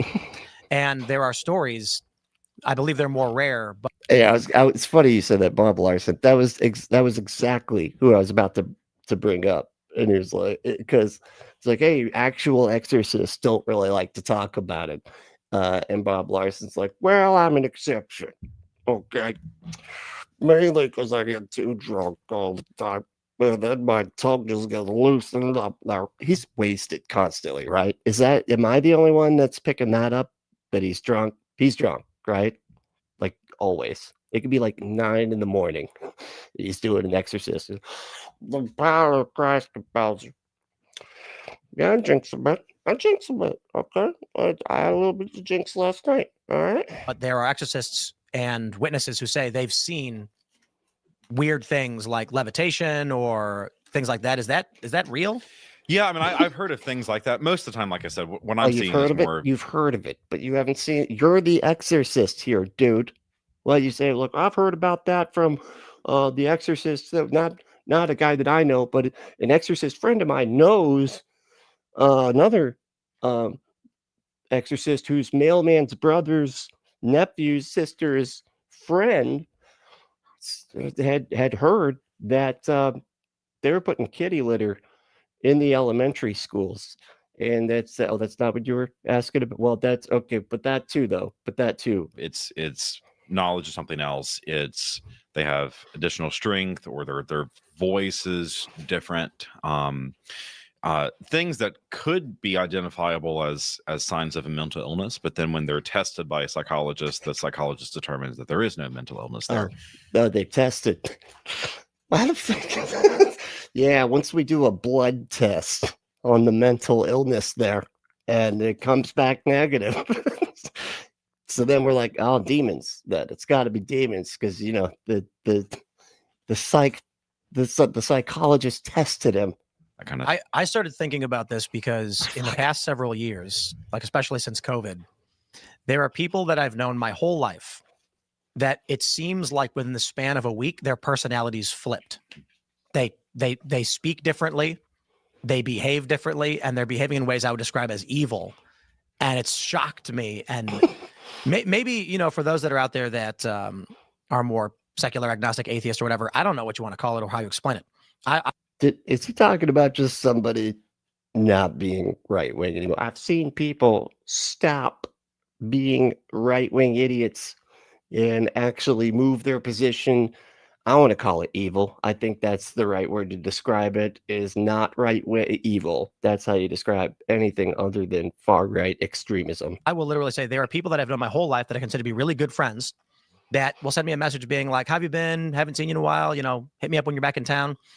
And then a month later, it's sending me nasty, evil messages saying, "You're going to burn. I'll, like, you deserve this. You're sick, blah, blah, blah." That's you're just describing Christians. You're going to burn and you deserve it. You deserve to burn in hell for all eternity. That's Christian. You're just describing somebody getting saved. And I'm like, that's just like a light description. There are things that people have done to me. I think he just caught it in his head. He's like, wait a second, that just sounds like somebody threatening, that I'm gonna burn in hell. Shit. Hold on. That like worse than that though. Have resulted in like legal action. Then I'm like, I don't understand how that's possible that a person would become that so quickly. And that freaks me out because aside from things like that, where you could easily explain, sometimes people go crazy. I don't know, they had a stroke. Who knows? I've also personally witnessed that sometimes people go nuts. They just lose it, man. They just, sometimes something just clicks crazy. That's it, things that, and recently too, I would describe as physically possible, but defying what we would expect to be possible. I've not. What? Let's do that again. Did he just say physically possible, but defying what's possible? What? That's not a. Did you just say the opposite of the thing you just said? And recently too, I would describe as physically possible, but defying what we would expect to be possible. Possible, yeah. They're defying our expectations of possibility there. So that makes it. I've not witnessed like a crystal manifest before my eyes out of thin air. Nothing like that. I have seen things that a crystal manifest. Why would that be your example? Like people say that sometimes some lady named Crystal just pops into existence right there, and they're like, "Whoa, Crystal, where did you come from?" People describe that a lot. I haven't experienced that, but I have. They say in I guess in quantum physics and mathematics, at some point, all of the oxygen in the room will be on one side. Although that's trillions upon trillions of years for that probability to happen. I have seen things that I can only describe as winning the lottery 5 times in a row. So it's possible for these things to happen, but it's almost unbelievable. And then considering unlikely, you can use the word unlikely. That's I think the word that you're searching for here, dude. What we've seen in this country with all the behavior, I think people are letting in some kind of demonic force or darkness that's influencing their behavior. Well, I think it was kind of like what you were hitting on. It's kind of this soft occultism that we're seeing, where people are just. Whoa, where did that guy come from? Oh, that's right. The nerdy guy was here too the whole time. Holy shit! Oh, it scared me for a second. I forgot he was here. Just incorporating these just rituals into their daily lives because they're trying to fill that void of spirituality. Yeah, and you even beyond the tarot cards. I mean, you're just getting like just weird stuff that people have not incorporated in their lives prior, like daily affirmations. Right. Oh my God, daily affirmations. That is just terrifying right there. That's demonic stuff. Okay. Like Pilates and stuff like that. Pilates isn't the name of a demon, right? That's not, I know it kind of sounds like it. Trust me. That's not what it is though. It's, Kevin, what are Pilates? Those are what are they? Is that like the bike riding thing? No, that's not. Kevin doesn't know either. Like they're trying to fill this void, and I think that's heavily contributing. Yeah, it's important to know like what demons can do and how they do it too, because demons possession isn't the only thing they do. There's vexation, obsession, oppression, and possession. Vexation is when demons are attached to objects and move objects around and affect our material world. Obsession is when they affect your mental health basically and put thoughts and things in your mind. Because demons' main thing, they're spiritual beings. They don't have a physical body, but they can manifest in physical places. And so their main thing is trying to tempt you and like push you into certain places. But they're not like... This dude is way too excited right now. He is so happy to list the things that he does know about, that it is not stupid nonsense that's not real. No, he's categorized the stupid, not real nonsense. So it's, Christ. So Christ can hear your interior life. So you can pray silently and Guitar Dog, what the fuck? What are you doing here? Holy shit, what's going on, dude? Said it is important to know what demons can do, especially for Linux users. That was good. That was kudos on that. That was solid, Not one shay. You get 2 shays on that one. Christ and the saints in heaven can hear you through the power of Christ. But demons can't hear your interior life, but they can be inside of you and So hold on. This one, and this is weird too, and I totally forgot about this shit because I remember people like saying there is no source material, as far as I'm aware, of this at all. They're always saying like God can like hear your thoughts, right? God can be in your head and he can hear your thoughts. I don't know if angels can, but demons cannot hear your thoughts. God damn it. They can give you thoughts somehow, but it's just it's like a one-sided mirror. They can only put it in, they can't get it back. Okay. And so, but I don't know where they get that from. It's just like something that people have said for a long time. So, but apparently they're always watching. So that's why you got to be careful about talking to yourself. Okay. If you're in a room alone, if you start saying the thoughts in your head, well, then now they get the 411, and now you're just opening it up for them to like know things about your personal life and stuff that you would think only you would know about, but fucking talking to yourself. No, but like, I just remember that being a thing, and I don't know where it came from, but if anybody knows, like, where is that? Is that in the Bible somewhere? Like, remember, demons can't hear your thoughts. They can only give them to you. They can only provide thoughts somehow, but they can't hear them. poke around and look at what you're up to, see how you're feeling. And of course, they're super intelligent beings that have a complete and total knowledge of everything because they're immaterial spirits that exist outside of time and space. And so it's, anything that's a immaterial being that exists outside of time and space knows everything. It knows all the stuff.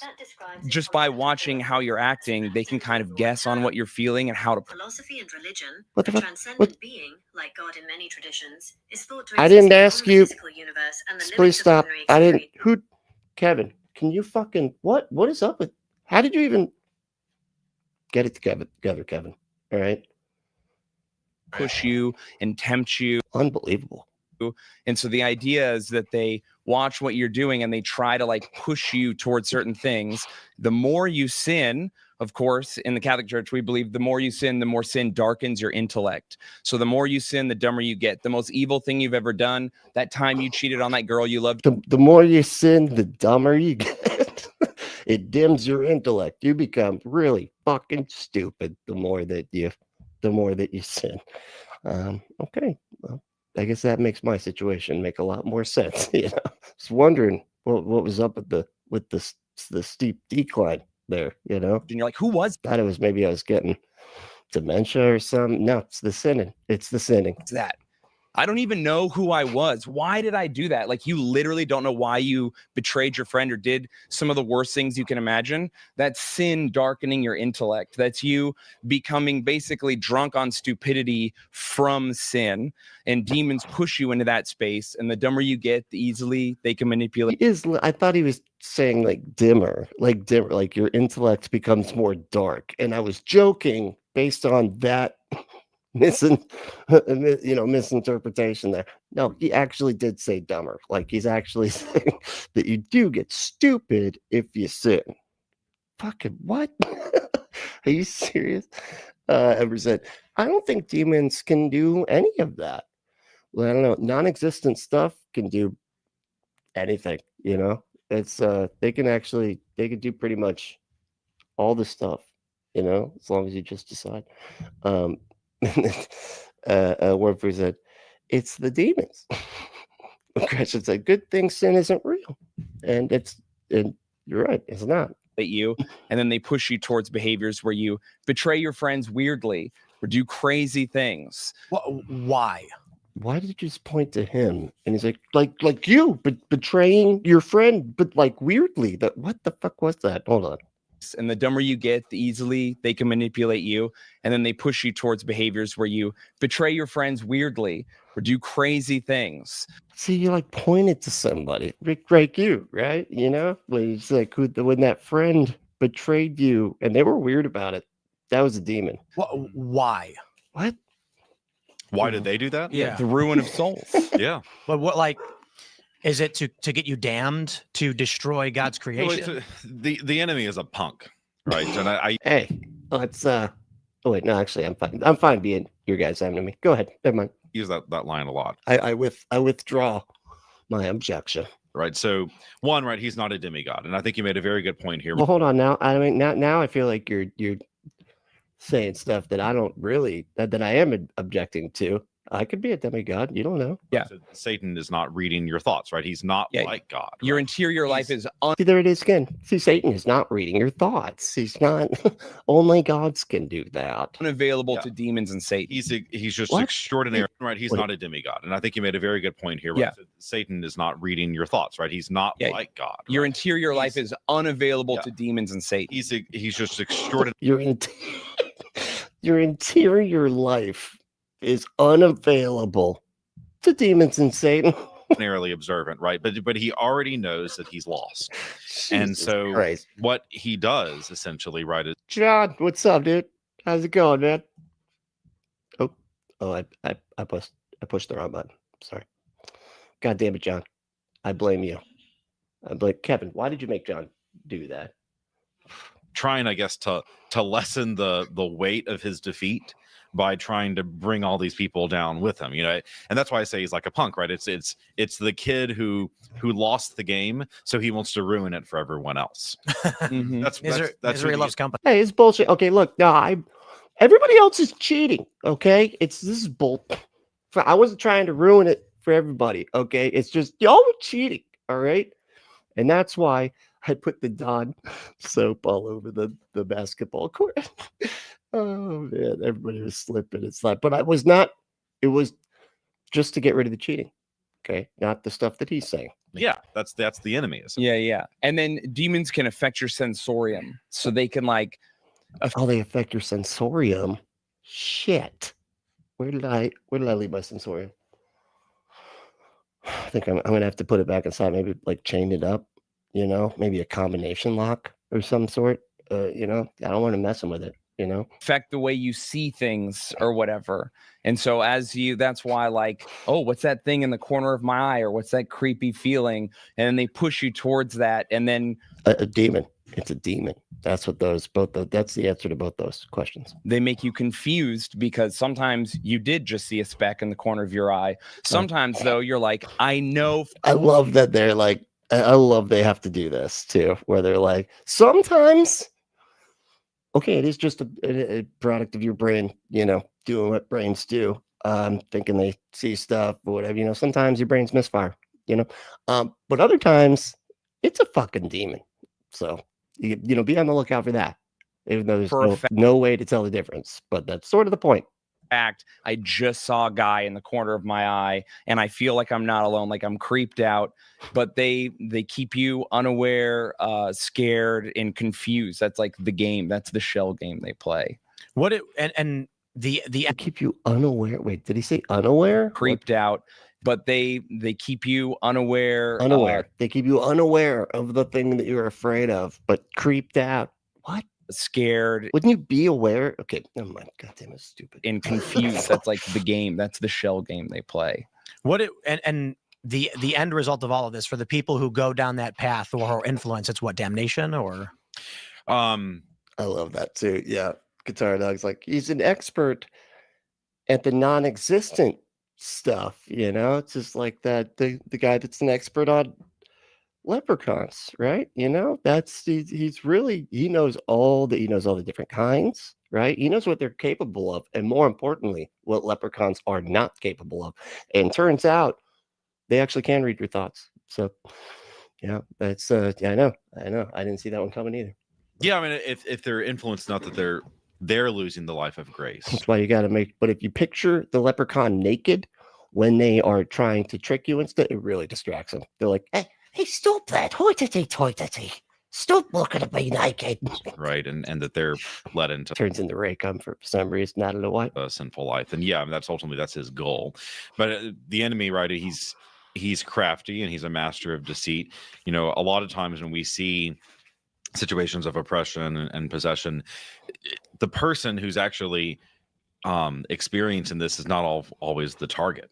Right. Sometimes the target is there's, it's bullets are flying all over the place. There's friendly fire probably, but you just get caught in the crossfire, really.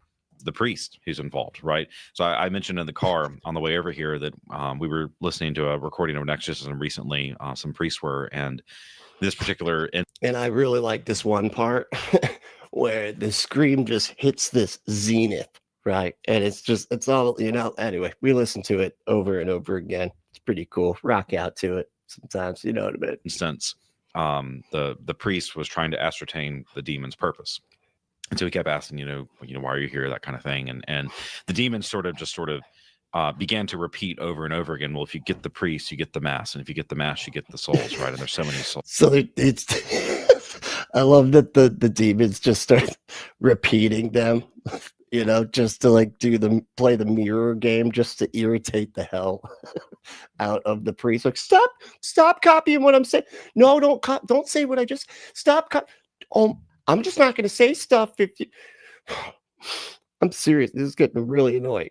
And so the goal here was to get at the priest, right? Because if you can get one person, then you get all of them, right? And the enemy is trying to maximize the amount of people he can get to sort of. It's like a RICO case, but for demons. Decrease his defeat.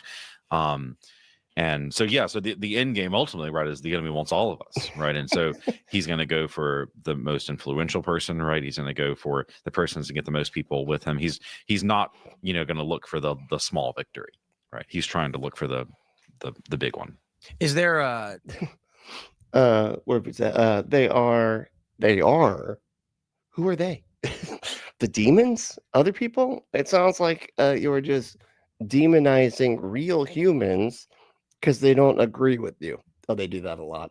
Yeah, that's a big they don't believe. They're not in my obvious cult nonsense. They must be full of demons. That's why they don't think the obvious true things like Trump is amazing and is totally fixing the government right now. Like an opposite force? People say angels and demons, but is there an opposite pressure towards goodness or? Yeah, I mean, that's the angelic intercession is the reverse of what demonic oppression or possession would be. So to pray to the saints in heaven or to have angels intercede on your behalf, God sends angels down to earth, assigns us guardian angels. So there are. How do I say this stuff? Like with a straight face and act like it's not idiotic and like just the most cartoon beliefs ever. Like I don't understand how they can think like this and just be talking about this stuff just out loud like they know it's real. It's not even like there's a question of it could be like this because I don't know, we don't have any actual evidence to be able to demonstrate that anything is anyway or not anyway. So, it could be the case that no, just it is actually exactly like this. Angels are out there, they're protecting you, and sometimes they unpossess you. It makes you more like yourself, like harder, it makes you like more like you. Benevolent forces at work, but of course we're humans that come to our salvation by many movements. So angels come to their salvation or damnation by one movement. God creates them. They have all the complete and total knowledge they'll ever need, but how they interpret that is up to their personality and them as an individual. So they make that choice immediately. Where the fuck does he get this from, dude? Like they're just making stuff up. Which I know they do that all the time. But what the fuck? Like, where do they get this stuff from, though? Like, how do they convince other people that they're like, no, I actually know about the stuff I know about because I got that information from what? Where? Like, what is there like a special demon book, like a demon and angel booklet that you get when you're going through catechism or something? To love God by His power, by their own power. So angels can't sin the way we can because they don't have physical bodies. So the only sins they commit would be It's all the movies. Yeah, that's probably right there. Yep. pride or envy. And so probably a combination of both. They make their decision. They fall away from Prenvy. That's a combination. Okay, Kevin, can we cut that? Yeah, cut the Prenvy joke. That sounded like my dad. Honestly, that was like one of my dad's joke. Like, which my dad, if y'all are not familiar, is like dad jokes. My dad's like, whatever a dad joke is compared to a normal joke, my dad's jokes is that amount of cringy more. Okay, so just want to make that clear. God. They are living in sin, separated from God. Sin darkens the intellect. They become insane, which then makes them look crazy and behave crazy to us, Wow. And then, so the reverse of that. What the fuck is he talking about? I got confused with my, I got sidetracked with my old dad thing. Separated from God, sin darkens the intellect. They become insane. Hold on. What? And so probably a combination of both. They make their decision. They fall away from God. They are living in sin, separated from God. Sin darkens the intellect. They become insane, which then makes them look crazy and behave crazy. Crazy people do look crazy. That's a side effect, I guess. To us, Wow. And then, so the reverse of that is when, angels come and visit us, or they make you extra sane. You're very sharp and on it. Okay, when the angels non-possess you, you're feeling terrible and you have the distinct feeling a family member who loved you and could be in heaven is comforting you or sending you a message in Christ allows them to do that. So that's the reverse of experiencing the demonic. In order to oh, thank you for that. That was very enlightening. Wow, man. It's incredible the way people can just make stuff up and then act like they're actually saying stuff. It's just a con. It's just con men doing what con men do, which is confidently just making shit up and then just acting like you're right. Now, Wormfood said there are lots of demon books that don't really agree on anything. So you got a bunch of demon books, but they're all sort of just saying different stuff. And they're often hoaxes or clever fiction and have influenced films and music. You don't think these guys are read, do you? They definitely. Yeah, I was gonna say, I don't even think, because they would be citing it, right? If they had something like that, they're like, and I actually read the Book of the Dead. So this is an excerpt from the Book of the Dead. Yes, the one with the faces. Yeah, it's cool. I didn't read the one part out loud, so we're good. No Jasons coming back to life over and over again, trying to kill everybody. Anyway, no, but they would be citing whatever the book is if they actually had gotten their information from a book, but I don't think they did. They're just like, I'm just pulling this out my ass, and so that's what I'm just gonna keep doing. Exercise someone, do they have to want to be exercised? I would say as he is tweaking out on camera, hey, you look here. I am not. Oh, it's Wormfood. I'm sorry. I thought you were that other guy talking about me. I get that a lot. The tweaking out there. That's a good question. So it's all the cocaine. It's just it makes me move. I'm just kidding. I don't do cocaine. I just have pain issues, and so I move around a lot. Exorcisms are a what the church calls a sacramental.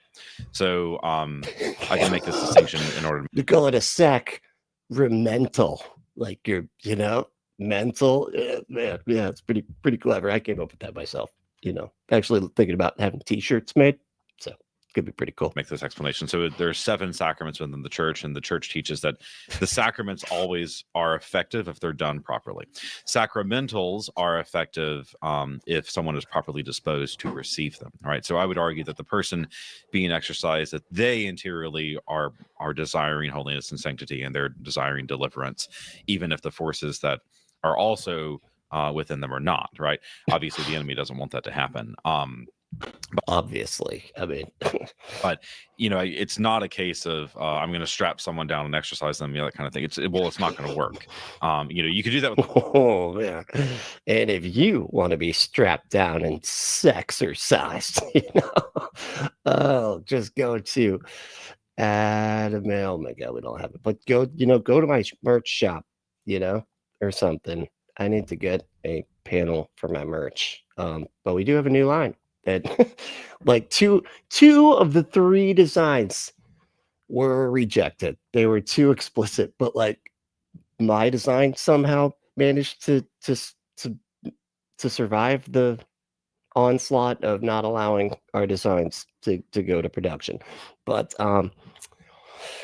and arguably it's worse in almost every conceivable way. Anyway, but yeah, go check out the merch, it's down below in I think it just says merch or shopping or something like that. Buy the merch. It's cool. It says stop believing crackheads for power, which is just Republicans in general. Baptism. You shouldn't, right? Baptism would be effective because God is the one who's acting here. But Trump specifically, and Elon Musk, and Peter Thiel, and anybody else that's a billionaire that's likely on the right. In sacramentals, the Lord is acting through us, but upon the grace of our dispensation, our disposition. So yeah, that's a good. I never thought about that, but I guess that would be the answer. The reason I ask is I'm very confused. What? I got sidetracked again. What? Acting through us, but upon the grace of our dispensation, our disposition. On the grace of our dispensation, So yeah, that's a good. I never thought about that, but I guess that would be the answer. The reason I ask is we were talking about this last night. I mentioned it briefly before the show. What would it look like if you tried to exercise by force? And I don't mean physically restraining someone. I mean like trying to bless or drive out demons from, say, some raging liberal at a protest. it would look like. Dude, clearly, raging liberal. That is so funny. There's like those crazy liberals. So we're basically saying those crazy enraged centrists, that are it's like, they're still all for capitalism, but they're slightly left on the cultural issues there. That's all. The movie The Exorcism. One of the ways correct me if I'm wrong, but I'm pretty sure I've heard from priest friends 2 very interesting things. One, that one of the ways you can find out if someone is possessed is by hiding the Holy Eucharist on you or bringing a very holy object or relic near them without telling them, and they have a physical or odd reaction to it. So if you put like, what would that? Oh my God, that's an opportunity for some confirmation bias. Like, hold on, we're gonna just decide that anything is all of a sudden weird, or like just acting weird. Like you get the Eucharist, right? You put it in your pocket, and then they just go up and like, anyway, and they got it in their back pocket, so then they're sticking their butt out at them. They're like, oh my God, why are you? This is. Can you move your butt, man? Oh, it's a demons. It's demons. He's saying stuff about butt. clearly demonic over here. He's just like shaking his butt. Are you twerking at me? What? Why are you? Very uncomfortable. Okay, I feel like this is some kind of boundary that is being stepped over. That I don't even know like how to describe what the boundary should be because I don't even know what's going on here. But demons, I knew it. He's got demons. Let's say boundaries and stuff. Who would just start saying stuff like that without a demon in your head? the Eucharist in your pocket and went and walked around a protest and you were trying to be normal, but people were like hissing at you or trying to attack you? That might be an indicator. Hissing at you, yeah, sure. Yeah. Is that not in any way like sacrilegious or blasphemous to do? Yeah, I probably wouldn't carry the. Yeah, you can't just. I don't know how you. You can't just be walking around with a Eucharist. That's Jesus's blood and flesh. You can't just be walking around with blood and flesh in your pocket, man. That's just disrespectful. Eat that carpenter's flesh, okay? And drink his blood. That's what you're supposed to be doing. I did see a video actually on Instagram just last week. It was a woman in Russia was in a church and she was brought in contact with a relic and just immediately she was having a vehement physical reaction to this. So that sort of thing. We do see it. funny enough, I can tell a story on the flip side. An exorcist told me, Oh, I love funny. I love like good, fun exorcist stories. You know, I bet they're full of yucks. one way he can tell if someone's faking it, because that also happens sometimes. See, good God. Like, you might want to just not bring up that people are faking it sometimes, because I feel like it kind of hurts your entire thing, you know, because if people are faking it, then there's no discernible distinction between that and what you're talking about, because it's all fake. He has a copy of Green Eggs and Ham written in Latin, and he'll begin reading it and see how they react, and if they're reacting viscerally, he's like,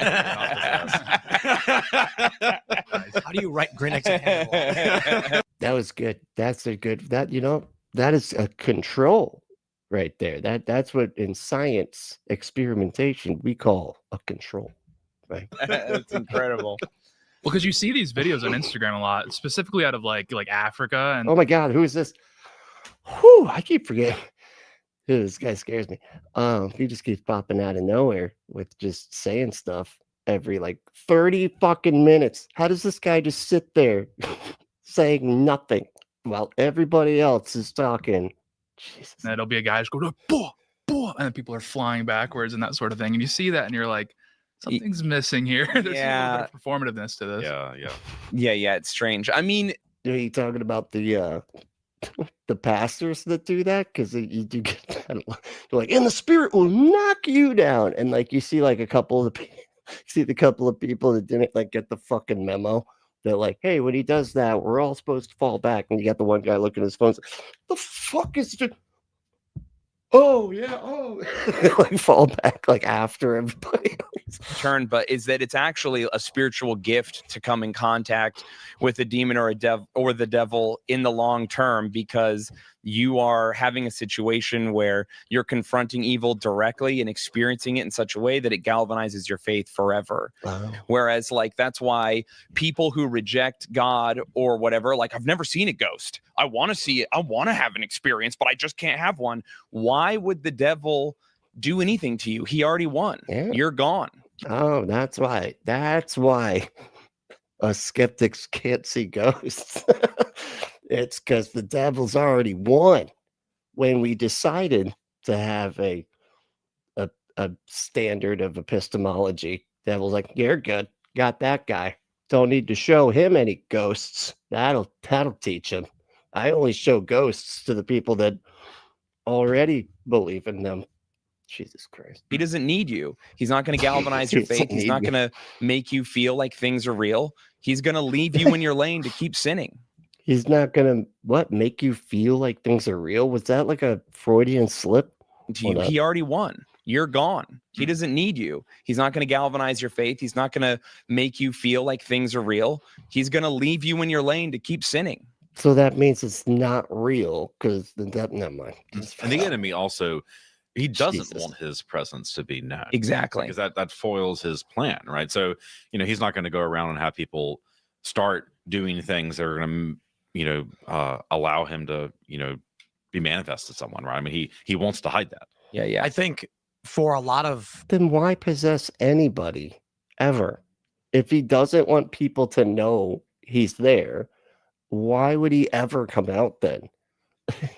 It's like they always just keep, it's funny too, because right here it seems like, and now we're going to explain why nothing actually ever happens, even though we just got done saying that a bunch of stuff does happen all the time, but people are also faking it, and sometimes you actually are just seeing a speck that's in your eye, and sometimes now they're just rationalizing around like why this stuff doesn't actually happen, because it doesn't actually happen. So they're just making up reasons for that now. what we would describe as like default liberals. Wow. Normies. I'll call them normies. Because heavy copium. Thank you. 100%. Oh, it is time to do my laundry. I'm sorry. Okay, I'm gonna have to do the laundry after this, and I better not forget. I'm already gonna forget. I already know, because now the alarm's done and it's already gone. I forgot what the alarm was even for. this point. It doesn't necessarily have to be just liberal, but if they actually, so let's say What? someone, I think What about liberal? for a lot of what we would describe as like default liberals, obsessed. normies, I'll call them normies because it doesn't necessarily have to be just liberal, but Oh, okay. if they actually, so let's say someone is living in sin, they're doing things that are driving them towards a Now, I want to just keep in mind here that Tim Pool does not believe any of this. He has explicitly said he does not believe in like God and stuff, whatever, and religion, as far as I understand. But he's so willing to like act like it's real enough for him to ask you questions about it.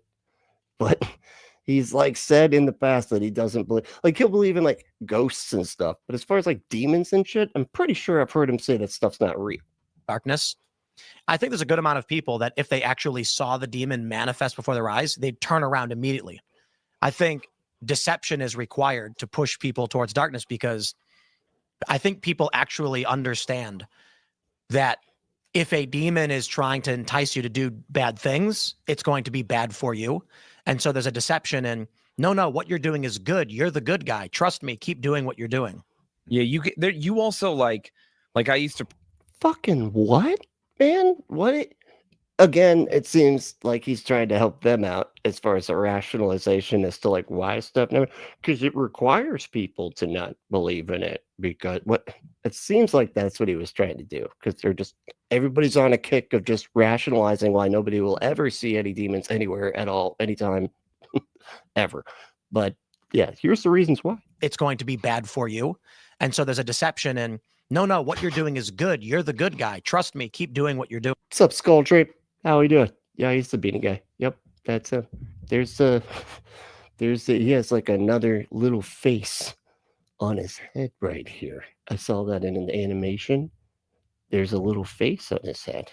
It's a little monster. It's like the what was that Stephen King? It was called the better half. No, the something half. The demon half. I can't remember what it's called. There's a book, a Stephen King demon is in their brain, but never mind. Yeah, you also like I used to practice a type of magic, and I was like a member of the Temple of Satan or whatever, and you tell yourself, well, it's aesthetic. The Temple of Satan or whatever. Like, but the practice is magic? Does the Satanic Temple practice magic? Because I'm pretty sure they don't. Nah, this is like a cringe, funny, heavy metal looking organization that does political activism. I'm not engaging in real Satanism. And then you're doing like weird magic stuff because girls think it's cool or whatever. And you're like, well, it's like goofy. Well, maybe if it works, who knows? And then you're like, well, if the secret works, this'll. I don't understand. So wait, you're saying that the Satanic Temple, they do like exercise or practice or whatever you're calling it, these demonic rituals, but they don't work, but you do them. But the organization that you believe in or that you're part of is a Satanic Temple, and they don't really believe in it, but they still do the spells. I'm very confused, man. I don't think you're describing any actual real people, because everybody I know that's a Satanist doesn't do magic spells. Work, it's like harmless, and then you're experiencing like dark, you're trying to go pee at night and dark half. Thank you. Yes, Gretchen's on top of it. Holy shit, thank you. Oh my god, I was gonna drive me crazy. I was like, I'm not gonna be able to focus the rest of this goddamn stream here because the dark half. Holy shit, thank you. And you're like overcome. It's a great book too, by the way. Just with a complete and total sense of dread, like there's something waiting for you on the other side of the door. Have you ever, when you're a kid and you're so scared that you're like, this is happening to me. This is real. I'm the most terrified I've ever been. Blanket over your head. Like, of course, to have that feeling as an adult is like indicative of like something real is happening to me. But you you just explain it away the same way, like, because it's just what we're designed to do. You're just like, I'm just being weird. This isn't really happening. One of the things that's crazy to me is that. Yeah, if it's not, man, then yeah, the explaining it away is just you being like, actually, I'm going to live in reality for a second. I think I just got myself worked up over nothing, which is far more likely than actually there are undetectable mythological monsters that are just all over the place right now. There are endless stories from humans about supernatural phenomenon in a variety of fashions. It's not always just about like exorcism or whatever, but there are people who explain, I've witnessed this thing, and yet it is still in the mainstream. Yeah, you know, Tucker Carlson got scratched inexplicably. Did I say inexplicably in a bed full with 5 dogs? There were 5 dogs in the bed. Sure, there were 5 other dogs in the bed with me, but it was very clear that they didn't scratch me. It was clearly demons. We don't believe any of it. That's my Tucker Carlson impression, just to be cleer. I don't know. Like, what is he having a stroke? Why is he talking? What's wrong with his voice there in his face and everything? That's not true. The face is just always like that, by the way, too. But I get it though. Yeah, because you never experienced it. It's funny because when you think about how scientists will explain oxidization process through hemoglobin or whatever in your body, you're like, that's correct, because everyone tells you it's correct. But then when you have people that's not really, that's why it's correct, is because everybody tells you it's correct.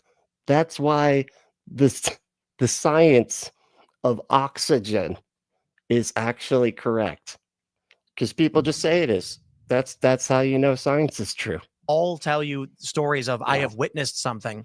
We are basically meant to believe that can't be true. We ignore it, and that seems weird. It's illogical. Yeah, well, so at first I would say that You don't think that people condemn it? Like, he seriously is acting like fucking oxygen existing is on par and equal to claims of demons. Are you serious, man? Wow. there's so much about the world we don't know. Like, for instance, we we don't even understand like why we yawn fully, right? We don't so but, yeah, right. So but the we do know why we yawn, but it's okay. The response I would give to that is, okay, first, so people could ask the question, for instance, why doesn't God just manifest himself over the whole world and everyone, like announce through a trumpet that he's God and everyone will believe in him? Well, one, God desires that we have free will because he desires us to love him, right? Not just to accept and believe in him and fear him, right? He wants us to love him. And if you're going to love someone, you have to love them freely, right? You can't, go up to the girl you like and put a gun to her and say, love me, right? And she's not going to actually love you, even if she says it, right? So, but you kind of want to know that there is a girl there for you to love, even if she's not, terrorizing you as an all-powerful, scary being, right? Does God have to do it that way? God has to be like, rah, rah. And you're like, oh my God, okay, I love you, whatever. Like, come on, man. You don't think there's other ways to do it? He's all-knowing. I think he can figure out a different way to do this without freaking everybody out and making us like have to pretend to love him or something, because that's still what it would be. You're not actually loving somebody if you're, terrorized into it or whatever, if you're just saying that you are. But there's no other way you could do this. They always do that. And they're like, that's the reason why nobody can tell that he actually does exist. That's the reason. Because if we did know, then you'd have to love him. Almost like they're saying that you would love your wife more if you couldn't tell if she existed or not, if you couldn't demonstrate her existence, you would love her extra, right? It's like, that just doesn't make sense. In order for us to authentically choose God, we have to have the ability to choose other than God as well, right? We have to have that complete freedom, right? So God permits evil to exist ultimately so that we have the ability to choose him freely. Yeah. Yeah, Skull Dream. That is a Kirk pick behind it for some reason. We couldn't really figure out what it was all about. It looks like it's on some kind of whiteboard or something, but it's kind of tough to tell. Right. So these manifestations, right? Sometimes there's a reason for it. That this person, they need the effect of this grace, or they need the experience of this to prevent them from making some decision down the road, or whatever it is in God's providence. But for the overwhelming majority of us, we just need to have normal lives and have the experience of learning to pray and learning, the teachings of the church or whatever it is. And that will be enough for us to have the ability to make that decision. And that's why you don't, everybody doesn't see demons. Only a select few. Jesus. It's amazing the way that they rationalize around the things they believe that are obviously false, and even like make excuses for it before they even really need to. They're just like, and here's the reason why, sometimes people are just faking it. Sometimes the people are faking it, but we have a test for that. We put green eggs and ham in Hebrew and then say that, and if that freaks them out, it's a fake demon. Obviously somebody playing pretensies. Jesus Christ. Unfucking real. All right, Jill. I gotta wrap her up. Thanks so much for hanging out. This was a fun one, right? A lot of demon stuff today. That's kind of the kick we're on, it seems. But all right, Jill. Let me see here. What are we doing? Oh, yeah. If you want to subscribe, or if you like the show, you could subscribe by hitting that subscribe button. That'd be great. I do a lot of these. Also working on a lot of different types of content that'll be coming out here in the near future. Got a conversation with Brooklyn Lou, the skeptic, where we responded to Kirk Cameron. It's really fun. That I think that's going to be coming out on his channel, but I think it might be coming out on both. We're trying to figure out how this collaboration thing works. Anyway, also, if you're a member to Dr. Ben, if you're a member to their channel, then you can see his trivia nights, and I'm on that sometimes, and so is Ember. And it's really fun. Also, I'm working on some pre-recorded stuff. I'm always sort of working on that. But yeah, it's coming. It's coming. Got a lot of half-done stuff that I've just got to finish up. But all right, Joe. Hey, thanks for everything. And if you want to support the shows, there's a list of ways you could do that on the screen now. But hey, the main thing is to stay logical, loving, skeptical, and compassionate. And we will see you next time.